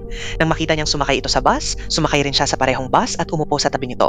Tahimik niyang hinayaang sumandal si Hyjin sa kanyang balikat habang natutulog. Ngunit dahil gusto pa rin niyang itago ang kanyang pagkatao, tinakpan niya ng dyaryo ang kanyang mukha upang hindi siya makilala. Habang pinagmamasdan niya si Hyjin, lihim niyang inamin sa sarili na mula ng araw na iyon sa ulan, unti-unti niyang napansing napakapamilyar nito at dahan-dahan na rin siyang nahuhulog ang loob dito. Samantala, kapag kasama naman niya si Hari, kakaiba ang nararamdaman niya. Hindi niya maintindihan ang sarili. Samantalang si Hari ay tuluyan ng nahulog ang loob sa kanya. Nang gabing gabing iyon, nalaman ni Harry mula kay Hae-jin na kung hindi magiging number 1 ang The Most Korea magazine sa loob ng 2 buwan, mabubuwag ang buong editorial team. Kapag nangyari iyon, babalik din si Sung-jun sa Amerika. Dahil dito, labis na nalungkot at nanghina ang loob ni Harry. Nagpunta si Harry kay Shin-yuk upang maglabas ng sama ng loob. Hindi pa rin alam ni Shin-yuk na si Sung-jun ang lalaking mahal niya, kaya buong sigla siyang pinayuhan. Wala namang kasalanan ng magmahal, kaya minsan lang, lakasan na niya ang loob at ipaglaban ang taong mahal niya. Dahil sa mga salitang iyon, nagpasya si Harry na sa loob ng natitirang 2 buwan, gagawin niya ang lahat para mapasa kanya ang pag-ibig ni Sung-jun. Habang nasa bahay, hindi sinasadyang nakita ni Harry ang nawawalang piraso ng puzzle sa mesa ng matalik niyang kaibigang si Hae-jin. Naalala niya ang kwento ni Sung-jun tungkol sa jigsaw puzzle. Dahil dito, nakaisip si Harry ng isang makasariling plano. Samantala, unti-unti namang nagsisimulang mahulog ang loob ni Sung-jun kay Hae-jin. Habang nasa meeting, bigla na lang niya itong napatitig nang hindi niya namamalayan. Ngunit biglang nagbago ang takbo ng kwento nang ipakita ni Harry kay Sung-jun ang nawawalang piraso ng puzzle. Sinabi pa niyang ilang dekada na niya itong iniingatan at marahil ay hindi pa rin napuputol ang tadhana nilang dalawa. Nang makita ni Sung-jun ang piraso ng puzzle, natigilan siya at walang masabi. Hindi niya maipaliwanag ang nararamdaman niya para kay Harry, ngunit malinaw na mahal siya nito. Kinagabihan, lumabas sila para sa isang date. Ngunit aksidenteng nalaman ng madrasta ni Harry na gumagamit siya ng pekeng pangalan. Sa banyo, tinakot siya nito at binalaan na maaari nitong ibunyag ang sikreto niya. Para maprotektahan ng pag-ibig niya, ibinaba ni Harry ang kanyang pride sa unang pagkakataon at nakiusap sa madrasta na huwag itong isiwalat. Dahil dito, lalo namang naging mausisa ang madrasta at diretsong nilapitan si Sung-jun. Kahit hindi nito ipinakilala ang sarili, labis pa rin kinabahan si Harry. Punong-puno siya ng awa sa sarili. Ang gusto lang naman niya ay maranasan ang magmahal, ngunit napakahirap itago ang lahat ng katotohanan. Nang gabing iyon, yakap ang unan, pumasok siya sa kwarto ni Hae-jin at nakiusap na doon na lang matulog. Labis siyang nagigilty sa kaibigan, pero gusto rin niyang maranasan ang sariling kaligayahan. Nais niyang magkaroon ng 2 buwang relasyon kay Sung-jun, pagkatapos ay hayaan itong bumalik sa Amerika. Pagkatapos, babalik siya sa pagiging matalik na kaibigan ni Hae-jin. Samantala, magulo rin ang isip ni Sung-jun. Pakiramdam niya ay parang kulang ang isang bahagi ng kanyang puso. Iniisip niyang ang nararamdaman niya para kay Hae-jin ay pansamantalang pagkalito lamang dahil si Harry ang una niyang minahal. Kaya itinapon niya sa basurahan ang sibuyas na nagpapaalala sa kanya kay Hae-jin. Kinabukasan, pagdating sa opisina, bumalik na naman siya sa dati niyang malamig na pakikitungo sa lahat. Nang araw ding iyon, may business trip ang kanilang magazine. Biglang naging abala si reporter Cha, kaya si Hae-jin ang inatasang pumalit. Samantala, inakala ni Han-sul na mayamang binata si Junwoo, kaya sinubukan niya itong mapalapit sa kanya. Agad niyang isinakay si Junwoo sa sarili niyang sasakyan, kaya napilitan si Hae-jin na sumabay kay Sung-jun. Sinubukan ni Hae-jin na makipag-usap kay Sung-jun habang nasa biyahe, ngunit nanatiling seryoso at malamig ang mukha nito. Sa matigas na boses, sinabihan siya nitong manahimik at umupo ng tahimik. Dahil dito, napahiya si Hae-jin at hindi na lamang kumibo. Pagdating nila sa destinasyon, naging abala ang dalawa nilang kasama, kaya sina Sung-jun at Hae-jin lamang ang nagtungo sa restaurant para sa kanilang appointment. Umorder si Sung-jun ng 2 sa pinakamahal na pagkain sa menu. Sinubukan siyang pigilan ni Hae-jin dahil napakamahal ng mga iyon, ngunit nanatili siyang mayabang at sinabi na huwag na itong makialam dahil siya naman ang magbabayad. Ang hindi niya alam, naiwan pala ang wallet niya sa opisina. Maya-maya, nakasuot na siya ng apron na hugis bikini na ipinahiram ng may-ari ng restaurant, habang pilit namang pinipigilan ni Hae-jin ang kanyang pagtawa. Nang oras na ng bayaran, saka lamang niya napagtantong wala pala siyang dalang pitaka. Kanina ay pinagsalitaan pa niya si Hae-jin ng masakit, pero ngayon ay siya pa ang napilitang manghiram dito ng pera. Ngunit kapos din si Hae-jin. Ilang beses nang sinubukang iswipe ng may-ari ang kanyang card, ngunit kulang pa rin sila ng 40,000 won para mabayaran ang pagkain. Bilang pansamantalang garantiya, ibinigay ni Sung-jun ang mamahalin niyang silk scarf, ngunit walang pakialam ang may-ari kung mula pa yon sa koleksyon sa France o Amerika. Ang kailangan niya ay 40,000 won na cash. Tinawagan ni Sung-jun si Han-sul at tinanong kung nakarating na ito, ngunit sinabi nitong naliligaw pa siya. Ang totoo, sinasadya niyang magpatagal upang magkaroon ng pagkakataong mapalapit kay Junwoo. Sigurado siyang sa biyahe na ito ay mapapaibig niya ang inakala niyang mayamang binata. Hindi niya alam na peke lamang pala ang katauhan nito. Tumawag naman si Hae-jin kay Harry, ngunit hindi ito sumagot, kaya tinawagan niya si Shin-yuk. Si reporter Cha ang nakasagot sa telepono, kaya ipinaubaya ni Hae-jin sa may-ari ng restaurant ang pagpapaliwanag ng kanilang sitwasyon. Sa malas, inakala ni reporter Cha na isa lamang itong scam at tumangging magpadala ng pera. Dahil dito, nagalit ang may-ari ng restaurant at inilabas pa ang kanyang matalim na kutsilyo. Nang mapagtanto nilang wala talaga silang maipambabayad, napilitan sina Sung-jun at Hae-jin na magtrabaho roon buong araw bilang kabayaran.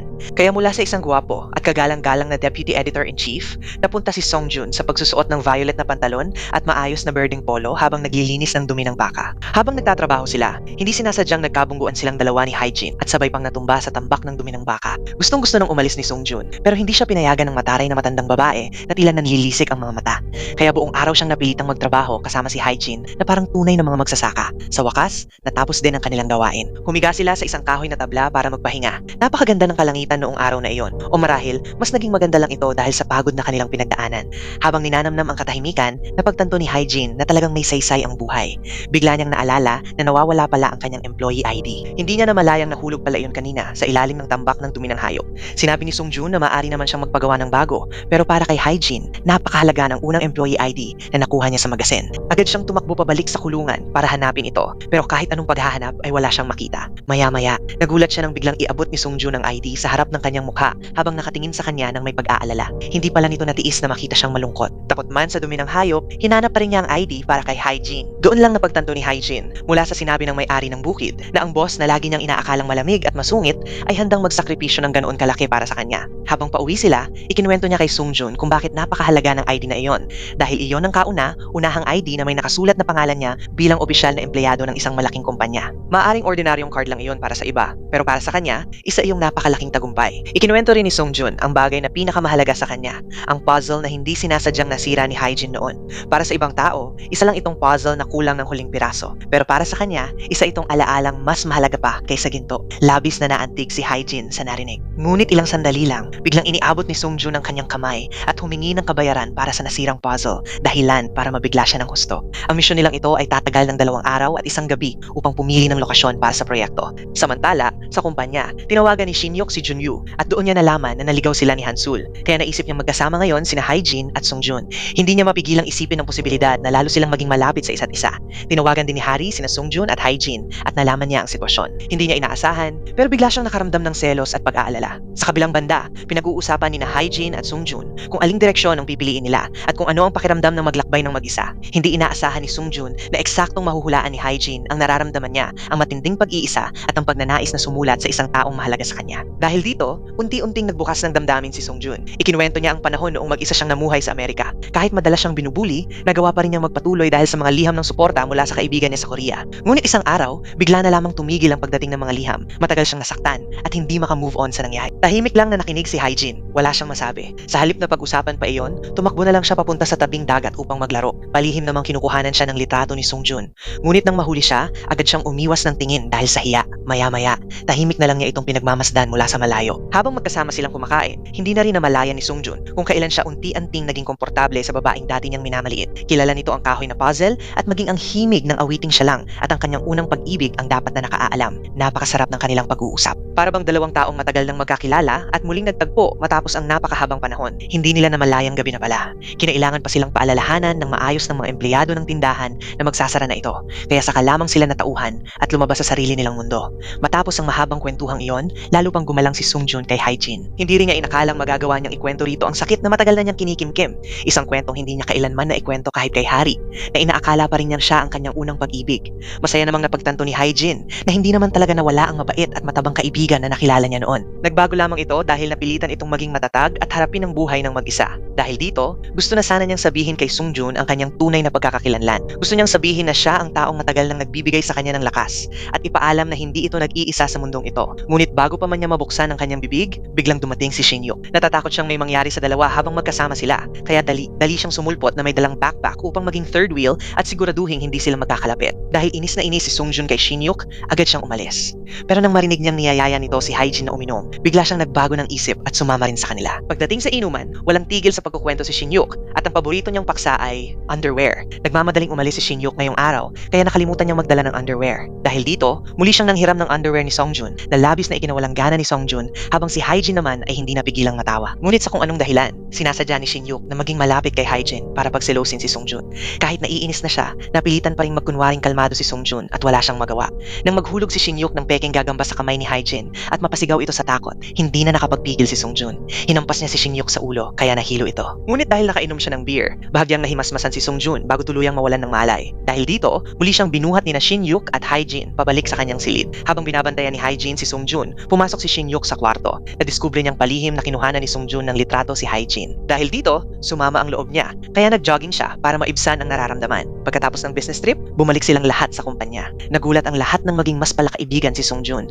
Binabati pa niya ng good morning ang mga katrabaho, kaya nanibago ang lahat sa kanyang ikinikilos. Sa kabilang banda, si Shinyuk naman ay labis na hindi nagustuhan ang pagbabagong iyon. Kinagabihan, habang sabay-sabay silang kumakain, sinabi ni Hyjin kay Shinyuk na balak na niyang ibunyag ang tunay niyang pagkakakilanlan kay Songjun. Bahagyang kinabahan at nalungkot si Shinyuk nang marinig iyon. Pagkatapos, ay ikinuwento niya ang tungkol sa nawawala niyang tuta noong bata pa siya. Noon ay itinuring niya itong parang kapatid. Ngayon naman, ganun din ang tingin niya kay Haijin, pero hindi bilang kapatid, kundi bilang kanyang munting tuta. Sa huli, diretsahan ding inamin ni Shinyuk ang kanyang nararamdaman. Sinabi niyang matagal na niyang gusto si Haijin. Gusto niya ang pagiging tapat, makulit, medyo sablay, ngunit napakabait nito. Nalito si Haijin at inisip na nagbibiro lamang siya. Habang mas malakas na sumisigaw si Shinyuk ng, "Gusto kita," lalo namang gustong tumakbo palayo ni Haijin. Samantala, naglalakad naman sina Sungjun at Hari. Malungkot na tinanong ni Hari kung patuloy pa rin ba siyang sasamahan ni Sungjun kung hindi sila naging matalik na magkaibigan noong bata pa sila. Natigilan si Sungjun. Kung hindi sila naging malapit noon, marahil ay hindi rin sila magiging ganoon kalapit ngayon. Bago pa man siya makasagot, hinalikan siya ni Hari sa labi bilang pag-amin ng kanyang nararamdaman. Hindi sinasadyang nasaksihan ito ni Shinyuk. Sa sandaling iyon, nalaman niyang si Sungjun ang lalaking hindi kayang aminin ni Hari na mahal niya. Hindi niya hinayaang makita iyon ni Haijin. Sa halip, mahigpit niya itong niyakap. Kung nagkaroon ng lakas ng loob si Hari na ipaglaban ang kanyang pag-ibig, naisip niyang panahon na rin para panghawakan ang sarili niyang damdamin. Samantala, hindi agad sinagot ni Sungjun ang pag-amin ni Hari. Sa halip, dinala niya ito sa lugar kung saan dati silang gumuguhit noong mga bata pa sila. Malungkot na sinabi ni Hari na ayaw na niyang balikan pa ang masasayang alaala ng nakaraan. Dahil sa mga alaalang iyon, hindi siya ang unang minahal ni Sungjun. Walang sinabi si Sungjun. Sa halip, iginuhit niya ang kanilang dalawa sa kasalukuyan. Pagkatapos ay sinabi niya, hindi na natin pag-uusapan ng nakaraan. Simula ngayon, ang mahalaga ay ang kasalukuyan. Okay. Masayang gumuhit si Hari ng hugis puso. Gustong-gusto niyang magkaroon ng relasyon kay Sungjun. Ngunit nangako siya sa sarili niyang 2 buwan lang silang magiging masaya. Pagkatapos, sasabihin niya kay Haijin ang buong katotohanan.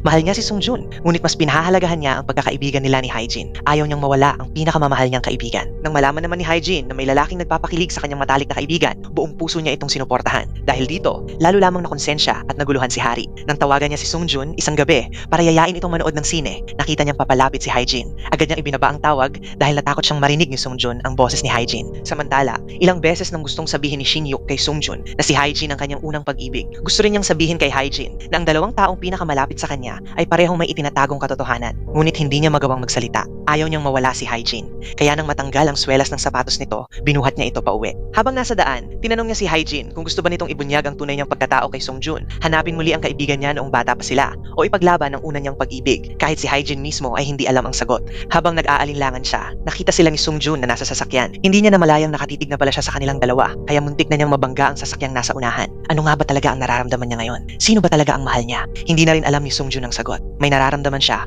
para kay Haijin. Ngunit kapag naiisip niyang si Hari ang kanyang unang pag-ibig at ang taong laging nagbigay sa kanya ng lakas at proteksyon sa buong buhay niya, lalo lamang siyang nalilito. Tulad na lamang noong minsang naaksidente siya sa daan, kaya nahuli siya at hindi niya natuloy ang panonood ng sine kasama si Hari. Espesyal na naghanap si Sungjun ng sinehan na nagpapalabas pa rin ang huling pelikulang iyon upang makabawi kay Hari. Ngunit sa buong oras na magkasama sila, hindi pa rin siya tunay na masaya. Sa kabaligtaran, nang huminto sila sa pulang ilaw at marinig niyang sinabi ni Haijin, "Berde na ang ilaw, tara na, tumakbo tayo." Biglang nagulo ang isip niya at agad niya itong hinila pabalik. Paulit-ulit na sumasagi sa isip niya ang posibilidad na si Haijin ang una niyang minahal noon. Iyon din ang araw na balak ni Haijin na sabihin kay Sungjun ang kanyang tunay na pagkakakilanlan. Ngunit dahil sa matinding pressure mula sa headquarters sa Amerika na pataasin ang produktibidad ng magazine, mas naging mainitin ang ulo ni Sungjun kaysa karaniwan. Habang naghahanda para sa isang photoshoot, aksidenteng nagsuot ng alahas ang costume conservator at nahawakan ng isang espesyal na disenyo ng damit. Dahil natakot si Sungjun na magasgasan o mapunit ng alahas ang palda, galit na galit niya itong sinigawan at agad na pinaalis.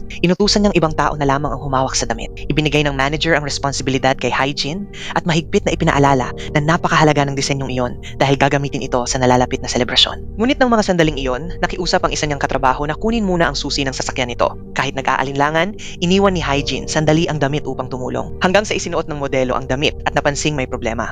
Sa sobrang galit ni Sungjun, agad niyang sinibak si Haijin. Napaluha si Haijin. Plano pa naman niyang ibalik ang pagkakaibigan nila ng matalik niyang kaibigan sa araw na iyon. Ngunit ngayon ay tila imposible na. Pagkaalis ni Haijin, isa pang empleyada ang umiyak at umamin na siya talaga ang may kasalanan. Hindi niya napigilang subukan ang bagong damit, kaya ito napunit. Wala talagang kasalanan si Haijin. Napabuntong hininga na lamang si Sungjun. Ayaw na niyang magalit pa. Mula sa problema sa pag-ibig hanggang sa trabaho, pakiramdam niya ay ubos na siya. Kahit paulit-ulit siyang tawagan ni Hari, hindi niya man lang sinagot ang telepono. Bago pa iyon, sinabi na ni Shinyuk kay Hari na balak nang sabihin ni Haijin ang buong katotohanan kay Sungjun. Kapag nangyari iyon, mawawala kay Hari ang matalik niyang kaibigan at pati ang lalaking mahal niya. Kaya naisip niyang mas mabuting siya na mismo ang magsabi ng lahat kay Sungjun bago pa mahuli ang lahat. Kaya buong gabi siyang walang tigil sa pagtawag kay Sungjun. Gusto niya itong kausapin ng personal, ngunit hindi niya ito makontak. Sa huli, si Haejin ang tinawagan niya. Malungkot na sinabi ni Haejin na sinigawan siya ng kanyang unang pag-ibig, pinahiya siya sa harap ng lahat at pinaalis. Sabay sabing ayaw na siyang makita pa. Pagkarinig niyon, sinabi ni Hari na pupuntahan niya siya kaagad. Pagdating ni Haejin, wala nang nagawa si Hari, kundi yakapin siya ng mahigpit habang umiiyak at paulit-ulit na humihingi ng tawad, lalo na nang malaman niyang natanggal ito sa trabaho. Kinabukasan, pinuntahan naman ni Shin-yuk si Haejin at inalok siyang maging assistant niya sa loob ng isang araw. Isasama niya itong kumuha ng mga larawan ng tanawin na gagamitin niya bilang material sa kanyang pagsusulat. Tatanggi na sana si Haejin, ngunit agad siyang pinaalalahanan ni Shin-yuk na may 3 pa siyang kahilingang ipinangako nitong tutuparin. Dagdag pa rito ang malaking bayad, kaya pumayag din siya. Buong araw silang magkasama. Bagamat trabaho ang pakay nila, naging masaya ang buong araw ni Haejin. Wala siyang naramdamang pressure at walang naninigaw sa kanya. Gayunpaman, alam niyang hindi niya kayang mahalin si Shin-yuk. Samantala, ipinakita ni Shin-yuk kay Sungjun ang mga ideya ni Haejin para sa mga disenyo. Napagtanto ni Sungjun na ang simple ngunit malikhaing paraan ng pag-iisip ni Haejin ang eksaktong hinahanap niya. Ngunit naalala rin niyang siya mismo ang nagpaalis dito. Karaniwan ay isang makatwiran at kalmadong tao si Sungjun. Ngunit bakit tuwing si Haejin ang kaharap niya ay nawawala ang kanyang pagpipigil? Diretsahang tinanong siya ni Shin-yuk, gusto mo ba si Haejin? Natigilan si Sungjun at walang maisagot. Sa halip, siya naman ang nagtanong, ikaw ba? Walang pag-aalinlangang sumagot si Shin-yuk. Oo, gusto ko si Haejin. Pagkatapos ay sinabi niya kay Sungjun na humingi ito ng tawad at anyayahan si Haejin na bumalik sa kumpanya. Kinagabihan, dala ni Sungjun ang mga design proposal ni Haejin at naghintay siya sa bus stop. Gusto niya sanang lapitan ito, ngunit hindi siya nagkaroon ng lakas ng loob. Palihim na lamang niya itong sinundan pa uwi. Balak na sana niyang tawagin si Haejin, ngunit dahil sa isang munting ingay ay nagulat siya at nagtago sa isang sulok. Dahil matagal siyang nanatiling nakasilong doon, nangalay ang kanyang mga binti. Nang subukan niyang gumalaw, hindi sinasadyang nadulas siya sa slide ng playground. Huminto siya mismo sa harap ni Haejin. Wala na siyang ibang nagawa kundi kausapin ito ng seryoso. Pinuri niya ang bago at bukas na pananaw ni Haejin sa pagdidisenyo at nakiusap na bumalik ito sa kumpanya. Ngunit agad siyang tinanggihan ni Haejin. Sinabi niyang maaari nitong gamitin ang kanyang mga ideya, ngunit hindi na siya babalik sa kumpanyang iyon. Hindi raw para sa kanya ang kapaligirang iyon. Bukod pa rito, hindi siya komportabling makatrabaho si Sungjun. Gayunpaman, may isa pang dahilan kung bakit matapang niyang tinanggihan ang alok. Ipinakilala siya ng dati niyang department head sa isang bagong trabaho. Ngunit kinabukasan, walang tumawag upang ipaalam kung kailan siya magsisimula. Dahil dito, si Haejin na mismo ang tumawag sa kanyang dating department head upang magtanong. Pagkatapos ay nalaman ni Haejin na nakansela na ang posisyong ina-applyan niya. Gusto na lang niyang umiyak. Kahapon lang ay tinanggihan niya si Sungjun at ngayon naman ay nawala pa ang trabahong inaasahan niya. Wala na ring bigas sa bahay at may problema rin ang paggawaan ng imprenta ng kanyang ama, kaya hindi siya makauwi upang humingi ng tulong sa kanyang mga magulang. Habang lugmok si Haejin, biglang sinabi ng communications manager na nagbago na ng isip ang kabilang panig at pumayag na siyang tanggapin sa trabaho. Kasabay nito, nagpadala rin si Sungjun ng mensaheng tila umiiyak at humihingi ng tulong kay Haejin sa isang bagay, dahilan upang mapangiti siya. Sa sandaling iyon, tila nakapagpasya na siya kung ano ang gusto niyang gawin sa buhay. Pagkaraan ng ilang panahon, muling bumalik si Haejin sa Most Magazine. Abala ang lahat sa kanilang gawain, kaya walang inaasahang sasagot sa telepono. Ngunit biglang narinig ang isang pamilyar na tinig. Hello? Si Haejin ito. Laking gulat ng lahat nang makita siya. Ibang-iba na ang kanyang anyo. Mas maganda, mas elegante, at mas kaakit-akit. Ginastos niya ang naipon niyang pera upang ayusin ang kanyang buhok, bumili ng mga bagong damit, at matutong mag-makeup. Masayang sinalubong ng kanyang mga kasamahan si Haejin at niyakap siya. Maging ang editor-in-chief ay napahanga sa bago niyang hitsura. Tanging si Shin-yuk lamang ang nagsabing para sa kanya, ang dating Haejin pa rin ang pinakamaganda. Nang magkausap silang dalawa, nalaman ni Shin-yuk na ang dahilan ng pagbabalik ni Haejin ay upang magsumikap at kumita ng pera. Gusto niyang makaipon upang mabilhan ng bagong printing machine ang imprenta ng kanyang ama at mapabuti rin ang kanilang pamumuhay. Bukod pa roon, wala siyang balak ipaalam kay Sungjun ang tunay niyang pagkakakilanlan. Sa brainstorming meeting, buong tapang na ibinahagi ni Haejin ang kanyang ideya. Sa halip na sikat na mga modelo na nakasuot ng mamahaling kasuotan ng itampok, bakit hindi bigyang pansin ang mga ordinaryong taong tahimik na nagsisikap, gaya ng mga empleyado at staff ng logistics department? Sila rin naman ang mga pangunahing tauhan na nararapat ding mapansin at magmingming. Mainit na sinuportahan ng lahat ang mungkahing ito, at iyon mismo ang konseptong hinahanap ni Sungjun. Matapos ang maraming pagpupulong, formal niyang pinili ang ideya ni Haejin. Para sa kanya, ang bawat ordinaryong tao ay karapat-dapat maging pangunahing bida ng sarili nilang buhay. Pagkatapos ng meeting, ibinalik ni Sungjun kay Haejin ang kanyang notebook at ang dati nitong employee ID. Umaasa siyang mananatili si Haejin sa kumpanya at makakasama niya ng matagal. Samantala, bumalik si Hari sa kanyang bahay. Dahil patuloy niyang itinatago ang tunay niyang nararamdaman at ang katotohanan tungkol sa sarili, labis siyang na-stress. Dahil dito, nakaranas siya ng matinding pananakit ng sikmura at nawalan ng malay sa loob ng isang convenience store. Mabuti na lamang at nakita siya ni Shin-yuk at agad siyang dinala sa ospital. Ayon sa doktor, ang kanyang karamdaman ay dulot ng labis na stress, kakulangan sa pagkain at kulang na tulog. Nang marinig iyon, naunawaan ni Shin-yuk ang pinagdaraanan ni Hari. Matyaga niya itong hinintay na magising upang makausap. Pagkagising ni Hari, tuluyan na siyang napaiyak. Inamin niyang si Sungjun ang kanyang unang pag-ibig. Siya ang unang lalaking nagpatibok ng kanyang puso at nagmalasakit sa kanya nang hindi dahil sa kanyang panlabas na anyo. Pinakalma siya ni Shin-yuk. Ipinaalala niyang naniniwala si Sungjun na si Hari ang kanyang unang pag-ibig samantalang si Haejin naman ang matalik na kaibigan ni Hari. Kung ganon, paano niya magagawang agawin si Sungjun? Ngunit sinabi rin ni Shinyuk na lahat ng tao ay may karapatang habulin ang sariling kaligayahan, lalo na ang isang taong tulad ni Hari na matagal nang naghahangad ng tunay at tapat na pagmamahal. Umuwi si Hari at natulog upang kahit paano ay makalimutan ng lahat. Ngunit pagmulat niya ng mga mata, nakita niyang nagluluto si Haejin para sa kanya. Naalala niya ang kanyang madrasta na noong minsang magkasakit, siya ay tseke lamang ang iniwan bago siya tinalikuran. Walang sino mang nag-alaga sa kanya ng buong puso tulad ni Haejin. Lalong nakonsensya si Hari dahil nagsisinungaling siya sa kanyang matalik na kaibigan. Wala siyang nagawa kundi yakapin si Haejin habang tahimik na nagdarasal sa sarili na sana'y payagan siyang maranasan ang kaligayahan kasama si Sungjun kahit 2 buwan lamang. Samantala, lalo namang naging porsigido si Shinyuk na ligawan si Haejin. Napansin niyang luma na ang bag na pinaglalagyan nito ng employee ID. Ngunit nalaman niyang regalo pala iyon ni Sungjun bilang welcome back gift. Kaya ng gabing iyon, hinabol niya si Haejin habang may daladalang napakalaking kahon ng regalo.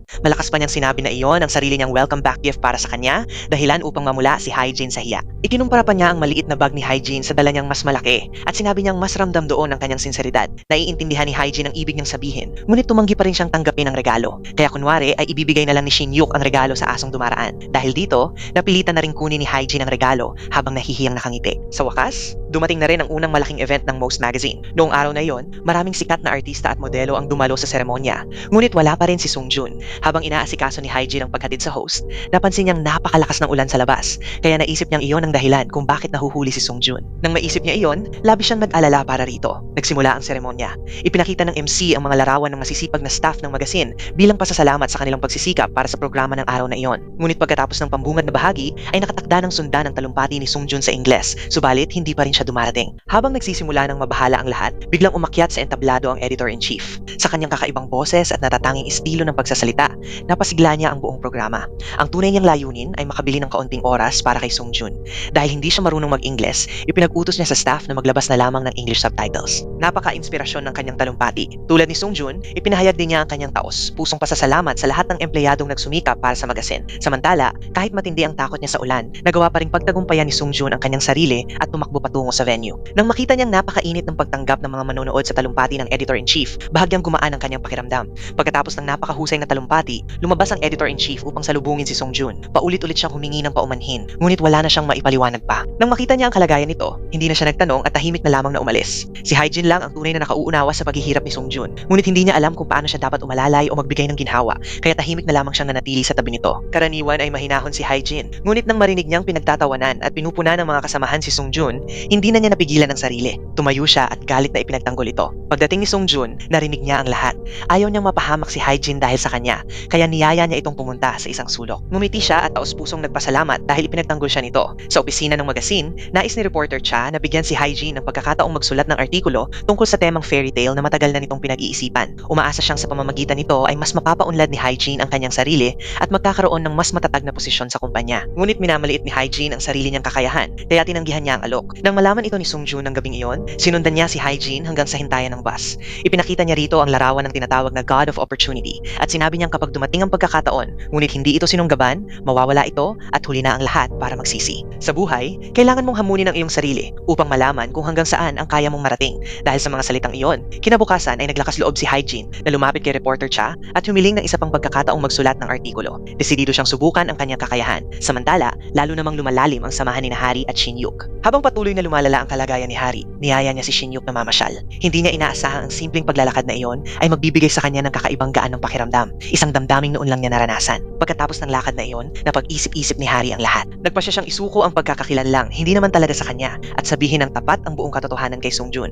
Kaya nagtakda siya ng pagkikita nila ng gabing iyon. Samantala, may kinaharap namang problema si Haejin. Dahil iyon ang unang beses niyang magsulat ng artikulo, kailangan niyang lumabas upang mangalap ng 14 na aktual na datos. Pinahiram siya ni reporter Cha ng sasakyan, ngunit kalaunan ay natuklasan ng buong opisina na mali pala ang susi ng sasakyang nadala niya. Ang kotse na kanyang nakuha ay sira at hindi makalalayong bumiyahe. Nag-aalalang paulit-ulit siyang tinatawagan ni Shinyuk, ngunit hindi niya ito napapansin. Tinawagan din ni reporter Cha ang deputy editor upang ipaalam ang nangyari. Habang hinihintay ni Sungjun si Hari, natanggap niya ang balitang iyon at labis siyang nabahala. Kasabay pa nito, nakita niya ang isang balita sa internet tungkol sa isang aksidente sa mismong lugar na pupuntahan ni Haejin.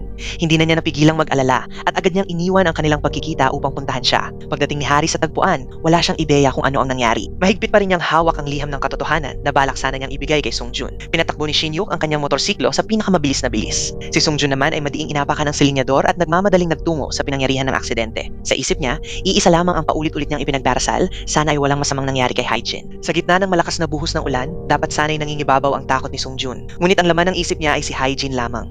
Para siyang lakas na nagbibigay sa kanya ng tapang at pag-asa.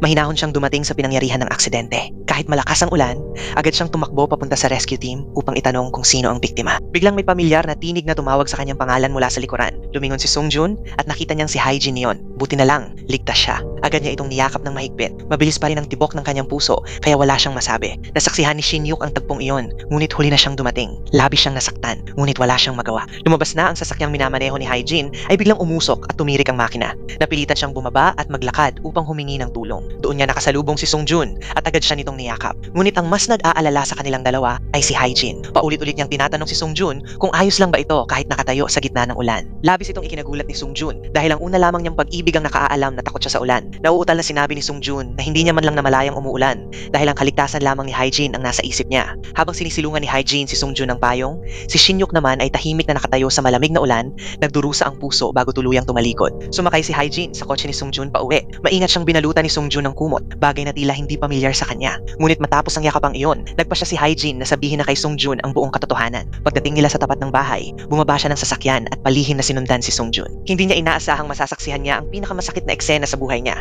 Ginamit ng matalik niyang kaibigan ng kanyang pagkakakilanlan upang linlangin ang kanyang unang pag-ibig. Niloko ng dalawang babae si Songjun. Napakalaking dagok iyon para kay Haijin. Tulala siyang naglakad sa kalsada, walang direksyon, at halos matawid ang masisikip na daan na puno ng mga sasakyan. Sunod-sunod ang bisna ng mga kotse, ngunit tila wala siyang naririnig. Nakasakay na lamang siya sa bus at hindi na malayang nakarating na pala ito sa pinakahuling hintuan. Nang sabihin ng driver na kailangan na niyang bumaba, tinawagan niya si Shin Yuk at tinanong, "Nasaan ako? At ano ba ang silbi ng buhay na ito?"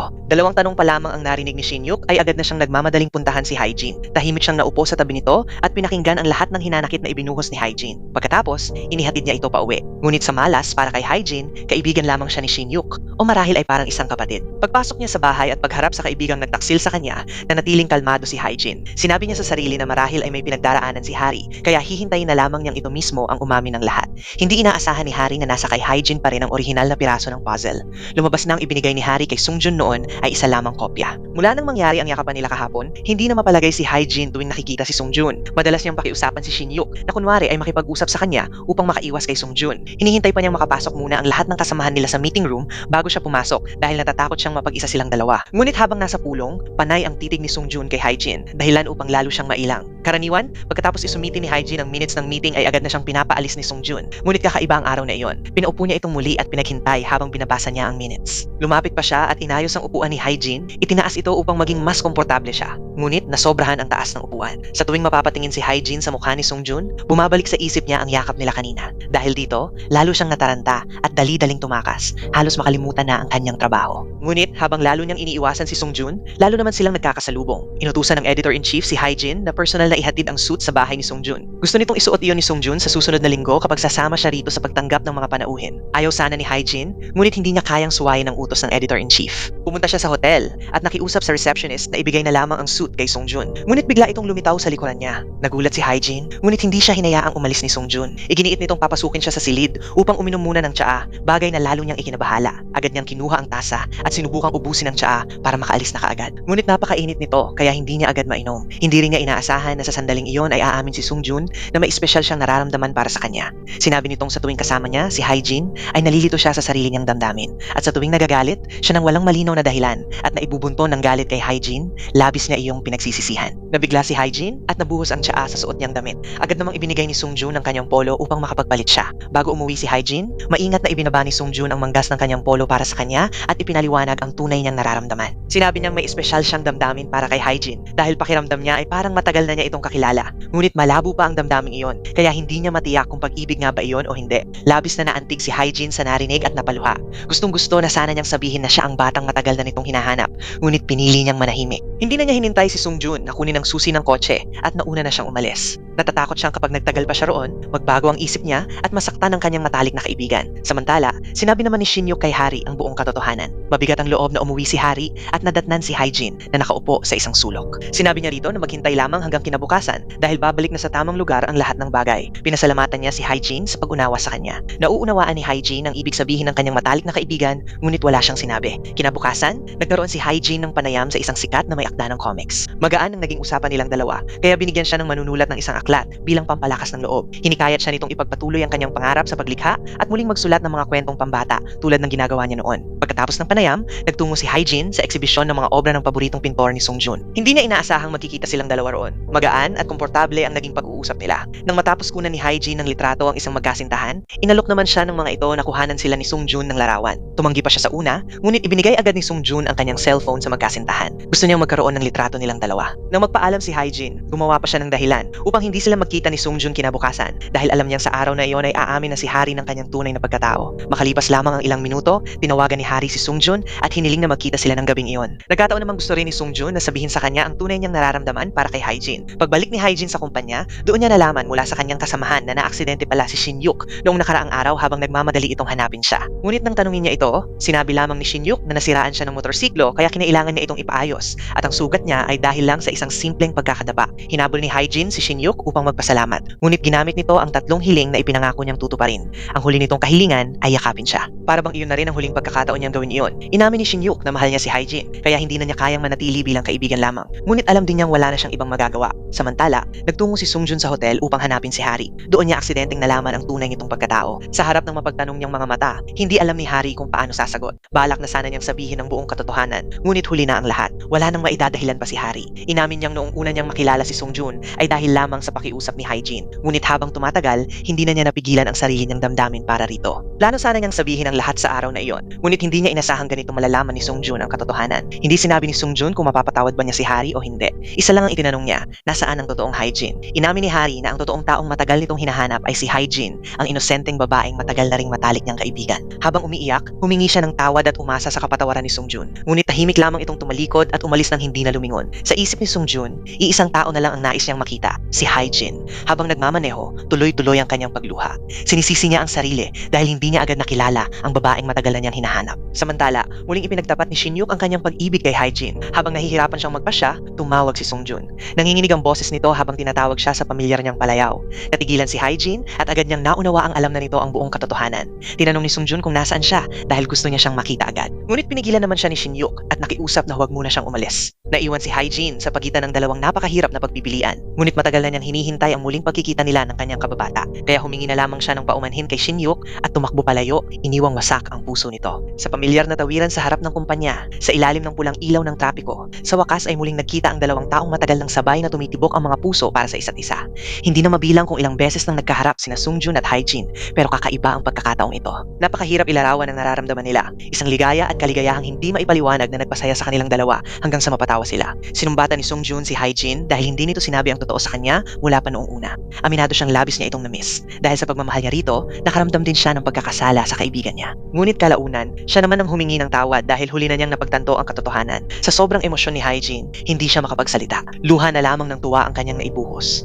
Matapos nilang tuluyang makilala ang isa't isa, naging panatag silang magkasamang maglakad at magbahagi na ng kanilang saloobin. Inamin ni Hyejin na noon ay mababa ang tingin niya sa sarili. Natatakot siyang madismaya si Songjun kapag nakita ang tunay niyang anyo, kaya nagawa niya itong lokohin. Ngunit ngayon, wala ni katiting na paninisi sa mga mata ni Songjun. Ang tanging naroon ay pagmamahal para sa unang babaeng minahal niya at matagal niyang hinanap araw at gabi. Nang mabanggit ni Songjun si Hari, naunawaan ni Hyejin na hindi pala ito ang nagsabi ng katotohanan sa kanya. Si Songjun mismo ang nakadiskubre nito, kaya marahil ay labis na nagpanik si Hari. Dahil dito, dali-daling umuwi si Hyejin upang hanapin ang kanyang kaibigan. Pagharap ni Hari kay Hyejin, pilit itong nanatiling kalmado. Sinabi niyang lumabas na lamang si Hyejin at makipagkita sa mga kaibigan nito dahil tapos na ang lahat. Ngunit makalipas ang ilang sandali, hindi sinasadyang nakita ni Hyejin ang liham na balak sanang ibigay ni Hari kay Songjun.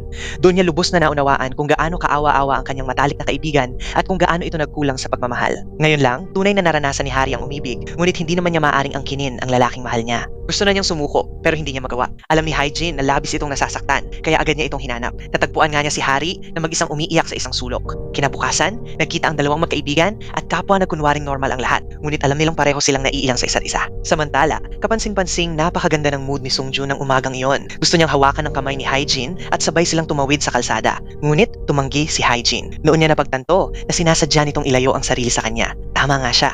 Hindi naglakas loob si Hyjin na mahalin si Sungjun dahil kay Hari, kaya pinili niyang ituring na lamang itong kaibigan. Napansin niyo ni Sungjun, kaya dinala niya si Hyjin sa rooftop upang malinawan. Habang umiiyak, may mga nasabi si Hyjin na hindi niya sinasadyang makasakit sa damdamin ni Sungjun. Gusto sana niyang sabihin na si Hari ang may gusto rito at kaibigan niya rin ito. Ngunit hindi niya magawang sabihin ang katotohanan. Dahil dito, malungkot na umalis si Sungjun. Ilang sandali pa, bumaba rin si Hyjin. Nakita niya si Shinyuk na namumutla ang mukha, kaya agad niyang ibinigay rito ang perang pambayad sa ospital dahil nasugatan ang bago nitong nakababatang kapatid. Ngunit bahagya lamang ngumiti si Shinyuk bago tahimik na umalis. Nasaksihan ni Ginoong Kim ang eksenang iyon. Kaya agad niyang tinanong si Hyjin kung may nararamdaman ba ito para kay Shinyuk. Hindi sinasadyang narinig iyon ni Sungjun, dahilan upang magkamali siya ng akala. Samantala, unti-unti namang nahulog ang loob ni Hansul at Junwoo sa isa't isa. Ngunit nang malaman ni Hansul na hindi pala mayamang negosyante si Junwoo, kundi isang ordinaryong may-ari lamang ng laundry shop, muntik na siyang mabaliw sa inis. Pakiramdam niya na sayang ang lahat ng pinaghirapan niya.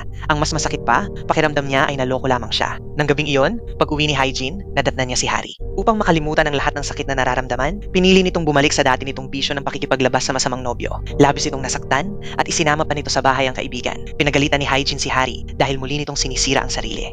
Hindi ba't nagbago na ito noon? Ngunit pareho nilang alam na ang pagbabagong iyon ay dahil kay Sungjun. Habang umiiyak, sinabi ni Hari na naaawa siya sa sarili niya at hindi na niya kayang harapin ang katotohanan. Hindi na nga niya kayang tingnan si Hyjin sa mukha dahil palagi siyang inuusig ng kanyang konsensya.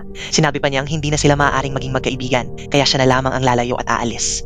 Ngunit sumagot si Hyjin na ang taong dapat manatili roon ay si Hari. Siya na lamang ang aalis. Pagkasabi nito, nag-impake siya ng kanyang mga gamit at bumalik sa bahay ng kanyang mga magulang. Ngunit pagdating niya roon, ang unang itinatanong ng buong pamilya ay kung nasaan si Hari. Kitang-kitang napakalapit ng pamilya nila rito, kaya lalo lamang nasaktan si Hyjin. Ang hindi niya inaasahan ay sa mga sandaling iyon, tinawagan ni Sungjun ang nakababatang kapatid ni Hyjin. Ibinigay naman ito ang address ng bahay upang makadalaw siya. Noong magkaibigan pa sina Sungjun at Hyjin, naging pamilyar na rin siya sa mga magulang nito. Kaya nang dumating siya sa bahay, hindi na siya itinuring na estranghero ng pamilya. Sa halip, napansin lamang nilang lalo itong gumwapo. Samantala, si Hyjin ay hindi malaman kung saan titingin sa sobrang hiya. Nang makita iyon ni Sungjun, lalo pa niya itong inasar. Pabirong sinabi niya sa mga magulang ni Hyjin na lalo pang lumalalim ang relasyon nilang dalawa. Dahil sa sinabi niyang iyon, labis na natuwa ang ama ni Hyjin. Pabulong na inutusan ng ama ni Hyjin ang kanyang asawa na ilabas ang alak na siya mismo ang gumawa noong nakaraang taon upang maipainom sa magiging manugang nila. Dahil hindi niya matanggihan ng ama ng dalaga, napilitan si Sungjun na uminom. Ngunit makalipas lamang ang 3 segundo, bumagsak na siya sa mesa sa sobrang tapang ng tama ng alak. Dahil dito, napilitan si Hyjin na patulugin siya sa kanilang bahay. Tahimik na pinagmasdan ni na Ginoo at Ginang Kim ang kanilang magiging manugang. Hindi nila napigilang purihin ang gwapo nitong mukha at matipunong tindig. Para sa kanila, bagay na bagay ito sa kanilang anak. Nang mapansin iyon ni Hyjin, nahiya siya at agad na pinabalik ang kanyang mga magulang sa kanilang silid. Pagkaalis ng mga ito, naupo siya sa tabi ni Sungjun at tahimik na pinagmasdan ang gwapo nitong mukha. Bigla namang nagising si Sungjun. Pareho silang natigilan at hindi alam kung ano ang sasabihin. Paglabas nila ng bahay, diretsahang tinanong ni Sungjun si Hyjin kung ano ba talaga ang dahilan kung bakit ganoon ang pakikitungo nito sa kanya. Sinabi niyang hindi nagbago ang nararamdaman niya. Mahal niya si Hyjin dahil siya ang kanyang unang pag-ibig. Noon man ay hindi niya alam na siya ang tunay na Hyjin, ngunit nahulog pa rin ang loob niya rito. Mabigat na sinabi ni Hyjin na mahal siya ni Hari. Para sa kanya, parang tunay na kapamilya na ang kaibigan, kaya hindi niya ito kayang saktan. Hindi rin siya magiging panatag kung sasagutin niya si Sungjun. Pagkarinig nito, seryosong hinarap siya ni Sungjun. Mariin niyang sinabi na si Hyjin lang ang mahal niya. Noon man o ngayon, wala nang ibang babae sa puso niya. Kahit ibigay pa siya ni Hyjin kay Hari, hindi niya magagawang mahalin ito. Kung hindi pa siya handang tanggapin ngayon, handa siyang maghintay. Isa lang ang hiling niya, huwag siyang iwasan. Labis na naantig ang puso ni Hyjin sa mga salitang iyon, kaya pumayag siyang huwag na siyang iwasan. Samantala, habang naglalakad si Hari sa lansangan, hindi inaasahan na makatagpo niya ang kanyang tunay na ina. Noon pa man ay iniwan na siya nito sa piling ng kanyang ama. Ngayon, ay gusto na siyang isama ng kanyang ina upang manirahan kasama niya. Napagtanto na nito ang pagkakamaling pabayaan ng sariling anak na lumaking malungkot at nag-iisa. Dahilan upang maging mapagkaitan si Hari ng pagmamahal at unti-unting lumayo ang loob nito sa kanyang ina. Nakipagkita ang ina ni Hari kay Ginang Choi at ibinuhos ang lahat ng kanyang saloobin. Matagal na raw siyang nahiwalay sa kanyang pamilya dahil sa sariling karera. Ngayon, nais lamang niyang makasama ang kanyang anak at bumawi sa lahat ng pagmamahal na hindi niya naibigay sa loob ng maraming taon. Ngunit patuloy siyang iniwasan ni Hari, kaya napilitan siyang magpadala ng mensahe. Sinabi niyang aalis na siya papuntang ibang bansa makalipas ang ilang araw at umaasang magkikita man lang sila o sasama si Hari sa kanya. Matagal na pinag-isipan ni Hari ang mensahe. Sa huli, tinawagan niya ang kanyang ina at sinabi na gusto niyang muling matikman ang lugaw na may karne ng alimango alimango na dati nitong ipinagluluto para sa kanya. Samantala, dahil sa tagumpay ng nakaraang proyekto, umakyat sa ikalawang pwesto ang The Most Magazine. Gayunpaman, napakalaki pa rin ng lamang ng nangungunang magasin, kaya mahirap itong maungusan. Sa kabilang banda, labis na nasaktan si Shin Yuk at naisip pa niyang tanggapin ang alok ng kalabang kumpanya. Labis itong ikinagulat ng lahat ng kanyang mga kasamahan. Kinagabihan, personal siyang pinuntahan ni Sung Jun upang pakiusapang manatili sa kumpanya. Inamin pa ni Sung Jun ang isang malaking lihim kapag hindi nakuha ng The Most Magazine ang unang pwesto sa nalalapit nitong ika-20 anibersaryo, tuluyan na itong ipapasara. Gayunpaman, hindi agad nagbigay ng sagot si Shin Yuk. Kinabukasan, hindi siya pumasok sa trabaho. Nag-aalalang tumawag si Hae-jin sa hotel na tinutuluyan nito. Ngunit ang receptionist pa ang nagtanong sa kanya kung alam ba niya kung nasaan si Hari. Nagbitiw na raw ito sa trabaho sa hotel at pinutol ang komunikasyon sa lahat. Pagkarinig nito, dali-daling umuwi si Hae-jin ngunit hindi niya nakita ang kaibigan. Agad naman siyang nagtungo sa paliparan. Sa pag-aakalang tuluyan na niyang nawala si Hari, naupo siya sa isang sulok at napaiyak. Ngunit habang umiiyak siya, biglang dumaan si Hari sa kanyang harapan. Nakahinga ng maluwag si Hae-jin at mahigpit na niyakap ang kanyang matalik na kaibigan. Ipinaliwanag ni Hari na nagpunta lamang siya sa paliparan upang ihatid ang kanyang ina na aalis papuntang ibang bansa. Napagpasyahan niyang manatili sa Korea at itama ang lahat ng mga pagkakamaling nagawa niya. Para kay Hae-jin, sapat na ang isang yakap at ilang taos-pusong salita upang maibalik ang dati nilang matibay na pagkakaibigan. Hindi na niya binalikan ang nakaraan at buong puso niyang pinatawad si Hari. Samantala, pagod na umuwi si Sung Jun mula sa trabaho. Halos atakihin siya sa puso nang makita si Shin Yuk na tanging tuwalya lamang ang nakabalot sa baywang habang naglalakad sa loob ng kanyang bahay. Para bang sarili niya ang bahay, pinuri pa ni Shin Yuk ang napakagandang banyo ni Sung Jun at sinabing madalas na siyang pupunta roon para maligo. Labis itong ikinainis ni Sung Jun, ngunit wala rin siyang magawa. Sa totoo lang, hindi naman siya naparoon para manggulo. Dumating siya upang talakayin kay Sung Jun ang isang bagong ideya na naisip niya upang maihatid ang The Most Magazine sa unang pwesto sa bentahan sa nalalapit nitong pagdiriwang. Bagamat medyo mukhang tanga si Shin Yuk, ang husay niya sa sining ay maituturing na panghenyo. Pero sa paningin ni Sung Jun, hindi pa rin iyon sapat na espesyal. Marami siyang pinunang bahagi sa ginawa ni Shin Yuk, kaya nagpa siya itong bumalik sa trabaho. Masaya rin niyang tinanggap ang pakikipagkaibigan kay Hae-jin. Nang makita ng mga kasamahan ang pagbabalik ni Shin Yuk, masigla nila itong sinalubong. Si Sung Jun naman ay nanatiling seryoso ang mukha at lumabas upang ipamahagi ang mga gawain sa lahat. Ngunit dahil ilang araw na siyang labis na napapagod at na-stress, bigla siyang dinugo ang ilong. Agad siyang sinunggaban ng dalawang kasamahan at pinaupo habang itinataas at ibinababa ang ulo niya upang mapahinto ang pagdurugo. Dahil dito, tuluyang nawala ang kanyang malamig at astig na imahe bilang boss. Hindi na alam ni Sung Jun kung paano makakawala sa kanila. Labis ang pag-aalala ni Hae-jin, kaya habang nagtatype sa keyboard ay kung anong letra na lang ang napipindot niya nang hindi namamalayan. Pagsapit ng tanghalian, nagkakagulo at nag-iingay ang mga kasamahan, dahilan upang lalo pang sumakit ang ulo ni Sung Jun. Dahil nag-aalala siya rito, kinuha ni Hae-jin ang kanyang card at inabutan sila ng pera upang palabasin silang lahat at doon na lang kumain sa labas. Pati ang bibig ng madaldal na scriptwriter ay tinakpan niya gamit ang isang megaphone upang hindi magising si Sung Jun at makapagpahinga ito ng maayos. Pagkatapos ng trabaho, nakauwi rin si Hae-jin. Dumalaw ang nakababatang kapatid niya upang makipaglaro kay Hari. Dahil wala itong alam sa nangyari, walang pag-aalinlangan itong naikwento kung paano pumunta si Sung Jun sa bahay para ligawan ang kanyang ate. Natakot si Hae-jin na masaktan si Hari, kaya agad niyang tinakpan ang bibig ng kanyang kapatid. Kinagabihan, tiniyak ni Hari kay Hae-jin na wala na siyang pakialam sa nakaraan. Ang mahalaga na lang sa kanya ay maging masaya si Hae-jin. Hinikayat pa niya itong yakapin ng sariling kaligayahan at sundin ang tibok ng puso nito kay Sung Jun. Samantala, halos isang oras nang naghihintay si Sung Jun sa harap ng bahay ni Hae-jin. Nag-aalinlangan siyang kumatok sa pinto dahil natatakot siyang maging awkward ang muli nilang pagkikita. Ngunit kapag hindi naman niya ito nakikita, labis niya itong namimiss. Sa huli, pinili na lamang niyang umalis. Ilang segundo lang ang lumipas ay binuksan ni Hae-jin ang bintana. Ngunit huli na ang lahat dahil wala na si Sung Jun. Kinabukasan, sinuot ni Hae-jin ang sapatos na ibinigay sa kanya ni Hari at dinala ito sa kumpanya. Nagpa siya na siyang huwag nang itago ang tunay niyang nararamdaman. Ngunit buong araw namang abalang-abala si Sung Jun. Tuwing maririnig ni Hae-jin mula sa mga kasamahan kung nasaan ito, agad siyang tumatakbo roon. Ngunit palagi pa rin siyang nahuhuli ng isang hakbang. Nang mabalitaan niyang pumunta si Sung Jun sa paliparan upang sunduin ang kanyang business partner, dali-dali rin siyang nagtungo roon. Ngunit muli na naman silang hindi nagkita. Habang naghihintay pa rin si Hae-jin sa airport, hindi niya alam na bigla palang nawalan ng malay si Sung Jun sa labas ng gusali.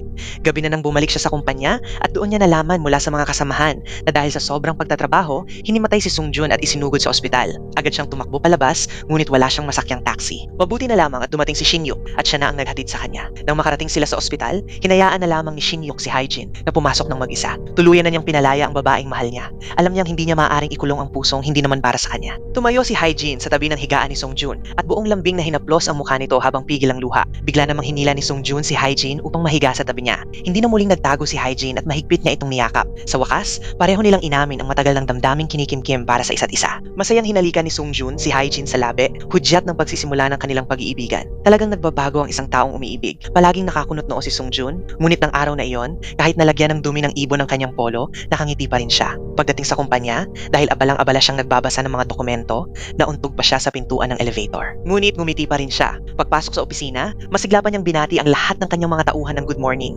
bagay na ikinagulat ng lahat. Nagsimula silang magbulungan at maghinalang may nobya na ang kanilang boss. Kaya raw bigla na lang nitong minahal ang buhay. Nag-aalala naman si Hyejin. Nang pumasok siya sa opisina upang ihatid ang mga dokumento kay Sungjun, pinaalalahanan niya itong huwag munang ipaalam sa iba ang relasyon nila. Kung malalaman ng lahat, siguradong mahihiya siya. Dahil dito, bahagyang nagtampo si Sungjun. Ngunit ang totoong hindi makapagtago ay si Hyejin. Buong maghapon siyang nakangiti, sumasayaw at humuhuni ng mga kanta, kaya agad napansin ng lahat ng kanyang mga kasamahan na siya ay umiibig. Kinagabihan, inihatid ni Sungjun si Hyejin pauwi.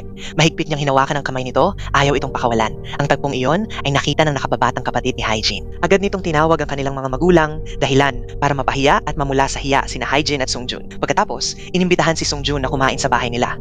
Masayang nagsalo ang buong pamilya at nauwi pa sa pagkuha ng isang family picture. Pagbalik ni Sungjun sa opisina, hindi sinasadya na nagkita sila ni Hari, nakararating lang. Marami pa silang kailangang pag-usapan, kaya nagdesisyon silang ayusin na ang lahat. Pinatawad na ni Sungjun si Hari at tuluyan na rin siyang pinalaya nito sa nakaraan. Nang ikwento niya ito kay Hyejin, sinabi niyang tinanggap na niya si Hari bilang kaibigan upang tuluyan ng maibalik sa ayos ang lahat. Kinagabihan, magkausap sa telepono sina Hyejin at Sungjun. Hindi sinasadyang nabanggit ni Hyejin na masarap ang fish cake na kinain niya. Laking gulat niya nang makalipas lamang ang 5 minuto ay nasa tapat na ng bahay nila si Sungjun, may dalang pagkain para sa kanya. Sa halip na kumain ng mag-isa, sumakay si Hyejin sa kotse ni Sungjun at doon sila sabay na kumain. Pagkatapos, masaya silang nagkwentuhan hanggang sa hindi nila namalayang pareho na pala silang nakatulog. Akala nila ay tuloy-tuloy na ang maayos na takbo ng lahat. Ngunit kinabukasan, dumating ang mga kinatawan ng pamunuan ng magazine upang kausapin si Sungjun. Pinilit nila siyang pataasin pa ang kalidad at performance ng magazine. Kapag tuluyan itong nagsara, siya ang unang masisisi at matatatakang bigo. Lahat ng responsibilidad ay mapupunta sa kanyang mga balikat. Hindi ito sinabi ni Sungjun sa kanyang mga kasamahan dahil natatakot siyang mawalan sila ng pag-asa at isa-isang umalis. Ngunit may narinig ng balita si Junwoo kaya ipinagsabi niya ito sa lahat. Galit na pumasok sa opisina si reporter Cha upang kumprontahin si Sungjun. Wala na siyang nagawa kundi sabihin ang totoo. Ipinaliwanag ni Sungjun na itinago niya ang sitwasyon upang hindi madagdagan ang iniisip ng lahat. Ngunit para sa kanyang mga kasamahan, mali ang ginawa niya. Ibinuhos nila ang kanilang kabataan at pagsisikap para sa magazine. Kung nalaman sana nila ang sitwasyon ng mas maaga, ibibigay nila ang lahat para mailigtas ito. Palaging sinasarili ni Sungjun ang lahat at ayaw umasa sa kanyang mga tauhan. Dahil dito, labis na nagalit si reporter Cha. Halos lahat ay tumalikod kay Sungjun. Si Hyejin lamang ang nanatili sa kanyang tabi. Buong puso niyang sinuportahan ang lalaking mahal niya. Dahil dito, napagtanto rin ni Sungjun ang kanyang pagkakamali. Inamin niyang naging makasarili siya at basta na lamang nagdesisyon ng hindi kinokonsulta ang iba. Ngunit matapos malaman ang buong katotohanan, lalo pang nagkaisa ang buong koponan. Nagpasya silang ibuhos ang lahat ng kanilang kakayahan upang baliktarin ang sitwasyon at iligtas ang magazine na itinuring nilang bunga ng kanilang pinaghirapan. Hindi nagtagal, tila ngumiti rin ang kapalaran sa kanila. Isang sikat na artista ang pumayag na i-promote ang kanilang magazine sa kanyang personal na social media page. Dahil dito, napakataas ng naging bilang ng mga nakakita rito at umaasa silang makatutulong ito sa nalalapit na pagdiriwang ng ika-20 anibersaryo ng magazine. Nangako si Sungjun kay Hyejin na kapag matagumpay niyang naibangon muli ang magazine, opisyal na siyang magpo-propose sa kanya. Nangako naman si Hyejin na hihintayin siya dahil buo ang tiwala niyang magtatagumpay ito. Ngunit kasabay ng swerte ay ang panibagong pagsubok. Akala nila ay magiging maayos na ang lahat. Ngunit pagbalik ni Sungjun ay nalaman niyang nagbago ng isip ang sikat na artistang iyon. Kinansela nito ang kanilang panayam matapos masangkot sa isang iskandalo tungkol sa paggamit ng marijuana. Labis na nanlumo ang buong opisina nang marinig ang balitang iyon. Kailangan na naman nilang humanap ng ibang kilalang personalidad na makaaakit ng maraming mambabasa. Nagmungkahi si Ginoong Kim na hanapin ang misteryosong manunulat na si Kang na ang mga aklat ay patok, hindi lamang sa loob ng bansa kundi maging sa ibang bansa. Ang problema, walang nakaalam ng tunay niyang pagkakakilanlan. Pinuntahan ni Sungjun ang publisher ng mga aklat ni Kang, ngunit maging ang publisher ay walang alam tungkol sa may akda. Sa email lamang nila natatanggap ang mga manuskripto nito bago inilalathala.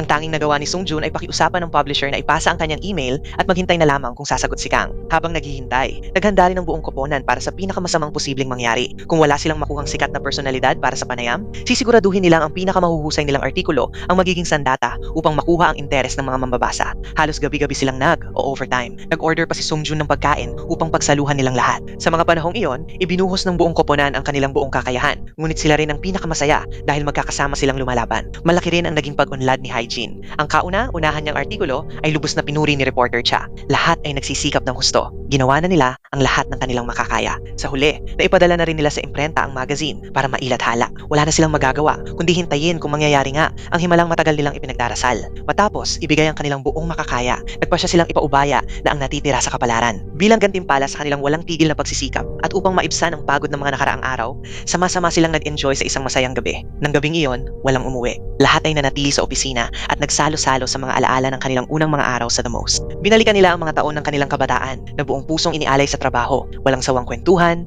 kantahan, at masasayang pagsasama. Alam nilang kung tuluyang magsara ang magasin balang araw, maaaring hindi na sila muling magkakasama ng ganoon. Hindi sumama si Sung Jun sa iba. Mahirap ipaliwanag ang kanyang nararamdaman. Tahimik lamang siyang nakaupo sa opisina. Pinagmamasdan ang bawat sulok na puno ng alaala. Lumapit si Hyjin at naupo sa tabi niya. Matapos ibigay ang lahat ng kanyang makakaya, pagod na si Sung Jun. Ang tanging gusto niya ay ipahinga ang sarili habang nakahiga sa kandungan ng babaeng mahal niya. Hindi nagtagal, dumating na ang ika-20 anibersaryo ng The Most. Sa seremonya ay inanunsyo rin kung sino ang magiging ikalawang henerasyon ng direktor ng buong hanay ng mga magasin. Akala ni Hansul noong una ay si Junwoo ang itatalaga, ngunit nagkamali siya. Laking gulat ng lahat nang lumabas ang tunay na hahalili, si Jinoong Kim.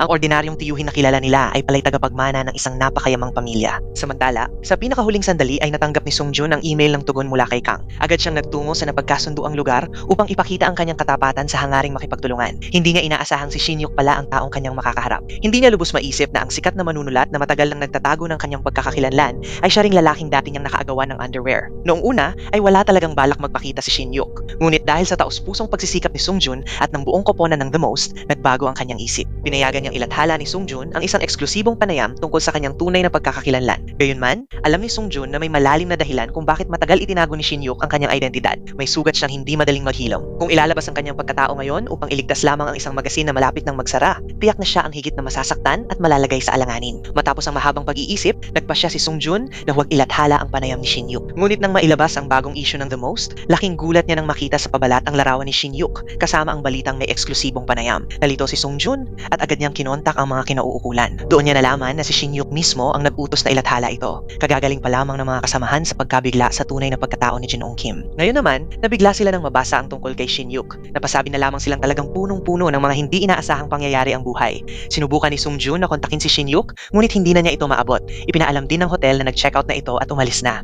Ginawa ni Shin Yuk ang lahat ng iyon bago tuluyang lumisan. Ngunit bago siya umalis, nag-iwan siya ng isang huling regalo para kay Hyjin. Alam niyang kung hindi na magkakaroon ng problema si Sung Jun, hindi na rin malulungkot si Hyjin. At kung masaya si Hyjin, magiging masaya na rin siya. Nagpasya siyang bumalik sa Amerika upang mamuhay kasama ang kanyang mga umampon na magulang. Bago tuluyang umalis, hindi siya dumiretso sa newsroom. Sa halip, nag-video call siya upang magpaalam sa lahat. Isa-isang binanggit ni Shin Yuk ang bawat kasamahan. Naalala niya ang kanilang mga ugali, hilig, kalakasan, at kahinaan. Nagpasalamat siya sa masasayang panahong pinagsamahan nila at tuluyan ng nagpaalam. Dahil sa paglabas ni Shin Yuk sa publiko at sa sama-samang pagsisikap ng buong koponan, muling umangat ang The Most at nabawi nito ang unang pwesto bilang nangungunang magasin. Bilang pagdiriwang, binigyan ni Ginoong Kim ang bawat isa ng gintong card upang ilibre sila ng isang masarap na salusalo. Ngunit matapos ang lahat ng selebrasyon, dumating na rin ang oras ng paghihiwalay. Kinailangang bumalik ni Hyjin sa aid management room habang ipinatawag naman si Sung Jun pabalik sa punong tanggapan. Nang gabing iyon, magkasama silang naglakad. Naalala ni Sung Jun ang kanyang ipinangako noon na kapag naibalik niya sa dating tagumpay ang The Most, magpo-propose siya kay Hyjin. Ngunit ngayon, pakiramdam niya ay kailangan muna niyang ayusin ang lahat sa headquarters. Babalik muna siya roon upang tapusin ang lahat ng kailangang gawin.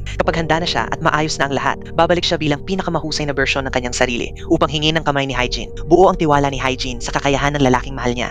Nangako siyang maghihintay gaano man katagal ang kailangan. Gayunpaman, nais sana ni Sung Jun na isama si Hyjin sa Amerika upang samahan siya. Sa kabilang banda, ang may akda ng mga kwentong pambata na in-interview ni Hyjin noong nakaraang araw ay nakilala ang kanyang talento. Dahil dito, inimbitahan siya nitong sumali sa kanyang pangkat ng mga manunulat. Matagal ng pangarap ni Hyjin ang maging manunulat ng mga kwentong pambata, kaya labis siyang natuwa sa pagkakataong ito. Naunawaan niyon ni Sung Jun, kaya sa halip na isama siya sa Amerika, hinikayat niya ang kasintahan na ipagpatuloy ang pagtupad sa sarili nitong pangarap. Dahil dito, labis na nag-alinlangan si Hyjin. Ngunit sa huli, pinili niyang manatili at sundan ang kanyang pangarap na maging manunulat. Napakahusay ni Sung Jun, kaya pakiramdam niya ay kailangan din niyang magsikap upang maging karapat-dapat para rito. Nauunawaan ni Sung Jun ang nararamdaman ng kanyang kasintahan.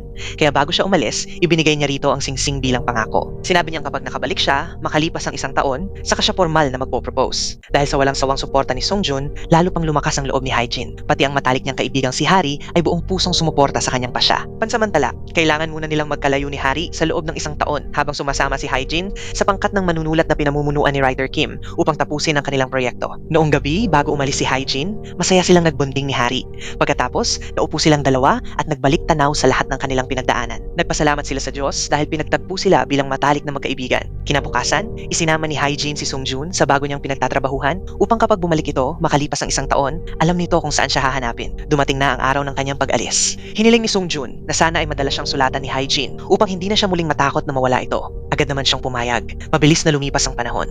Ilang buwan pa lamang ang nakalilipas ay bumalik na si Haejin sa dati niyang masayahin at inosenteng sarili. Masaya na siyang maging kung sino talaga siya. Lahat ay natuwa sa pagbabagong iyon. Muli siyang naging babaeng laging nakangiti, positibo ang pananaw at puno ng pagmamahal sa buhay. Buong puso ring nagsikap si Haejin sa pagsusulat kasama ang kanyang mga nakatatandang manunulat. Kahit siya ang pinakabata sa grupo, namumukod tangi ang kanyang estilo at paraan ng pag-iisip. Ngayon, labis siyang masaya sa landas na kanyang pinili. Kinilala ng mga tunay na manunulat ang kanyang talento. Sa tuwing napupuri si Haejin, agad niyang tinatawagan si Sungjun upang ibalita ang magandang balita. Kahit magkalayo sila, hindi kailanman naglayo ang kanilang mga puso. Madalas silang mag-video call at sabay pang kumakain kahit nasa magkaibang lugar. Ngunit isang araw, bigla na lamang hindi makontak ni Haejin ang kanyang kasintahan. Tuwing tatawag siya o mag-video call, palaging abala ang linya. Kahit magpadala siya ng mensahe, wala ring natatanggap na sagot. Labis siyang nag-alala. Natakot siyang baka sobra ang pagtatrabaho ni Sungjun at nagkasakit ng malubha. Dahil dito, buong araw siyang balisa at hindi mapakali. Hindi na siya makapag-concentrate sa kahit anong ginagawa. Panay ang tingin niya sa kanyang cellphone, naghihintay ng kahit isang mensahe. Kung anong masasamang bagay ang pumasok sa kanyang isip. Naiisip niyang baka mataas ang lagnat ni Sungjun at nakahandusay lamang sa sahig habang wala ng baterya ang cellphone nito, kaya walang nakaalam sa nangyari. Ngunit sa sandaling iyon, isang hindi inaasahang pangyayari ang naganap. Sa gitna ng ulan ng tag-init, biglang lumitaw si Sungjun sa harap ni Haejin habang may hawak na payong. Sa sobrang tuwa niya, hindi na niya ininda ang ulan at agad siyang tumakbo papunta rito. Nagmamadali namang lumapit si Sungjun upang payungan siya. Mahigpit silang nagyakap na para bang tinatapos na nila ang lahat ng lungkot na dulot ng kanilang long-distance relationship. Sa pagkakataong ito, bumalik si Sungjun bilang bagong editor-in-chief ng The Most, habang ang dating editor-in-chief ay naghahanda na para sa kanyang kasal. Samantala, sina Hansul at Junyu ay isa ng tunay na magkasintahan. Napagtanto ni Hansul na mas mahalaga ang tunay na pag-ibig kaysa kayamanan. Dahil sa taos, pusong pagmamahal at mabuting pagtrato ni Junwoo, isinuko na niya ang pangarap na makapangasawa ng mayaman at pinili niyang makasama ang lalaking tunay na nagmamahal sa kanya. Plano na rin nilang magpakasal ngayong taon. Bukod dito, si Hari naman ay nag-aral ng hotel management at nagbukas ng sarili niyang hotel. May isa ring mas batang lalaki na nanliligaw sa kanya. Bagamat nalilito siya sa dalisay na damdamin nito, iyon din naman ang uri ng pagmamahal na matagal na niyang hinahanap. Samantala, ipinagpatuloy ni Shin-yuk ang kanyang buhay bilang manunulat. Isinusulat ang mga karanasan niya sa paglalakbay sa iba't ibang lugar. Hanggang ngayon, iniingatan pa rin niya ang wool na sombrerong ibinigay ni Haejin. Para sa kanya, isa iyon sa pinakamagandang alaalang itinago niya sa kanyang puso. Samantala, nakaipon na rin si Haejin ng sapat na pera mula sa kanyang sweldo upang ibigay sa kanyang ama at makabili ito ng bagong printer. Labis na naantig ang kanyang mga magulang. Noon nila, tunay na napagtanto na ang dati nilang pasaway at inosenteng panganay ay isa ng responsableng dalaga. Bilang regalo, ibinigay ng kanyang mga magulang kay Haejin ang lahat ng ipon nilang itinabi para sa kanya sa loob ng 15 taon upang magamit niya sa kanyang kasal. Dahil dito, napaiyak si Haejin. Matapos ang lahat ng kanilang pinagdaanan, muli nilang napatunayan na walang hihigit sa wagas at banal na pagmamahal ng pamilya. Sa wakas, nailathala na rin ang aklat na isinulat ng kanilang grupo, isang akdang naglalaman ng lahat ng pagsisikap, pangarap at dedikasyon ni Haejin. Isa ito sa pinakamahalagang tagumpay sa kanyang buhay at higit pang nadoble ang kanyang kaligayahan dahil dumating na ang pinakahihintay na sandali, ang formal na pagpo-propose ni Sungjun sa kanya. Ang headband at bulaklak na gagamitin sa kasal ay personal na hinabi ni Hari para sa kanyang pinakamatalik na kaibigan. Buong puso niyang ipinahatid ang taos, pusong hangarin na maging masaya siya. Sa pinakamahalagang araw ng buhay ng isang babae, inihatid ni Haejin ang kanyang pag-ibig sa altar upang pakasalan ang lalaking pinakamamahal niya, si Sungjun. Ngayon, sila ang pinakamaganda at pinakamasayang mag-asawa sa araw na ito. Kung ang buhay ay isang shopping mall, maaaring isipin ng ilan na may mga taong pangsuportang karakter lamang at may mga pangunahing bida. Ngunit sa tunay na buhay, hindi ganoon. Sapagkat ang bawat isa sa atin ang tunay na bida ng sarili nating kwento. Ang ating buhay, ang bawat pangyayaring ating nararanasan, at ang bawat taong ating nakikilala ay may dalang mahahalagang aral. Kaya pahalagahan natin ang kasalukuyan at ang mga kaibigan at mahal sa buhay na laging nasa ating tabi. At dito, nagtatapos ang pelikula. Maraming salamat sa panonood. Hanggang sa muli. Paalam.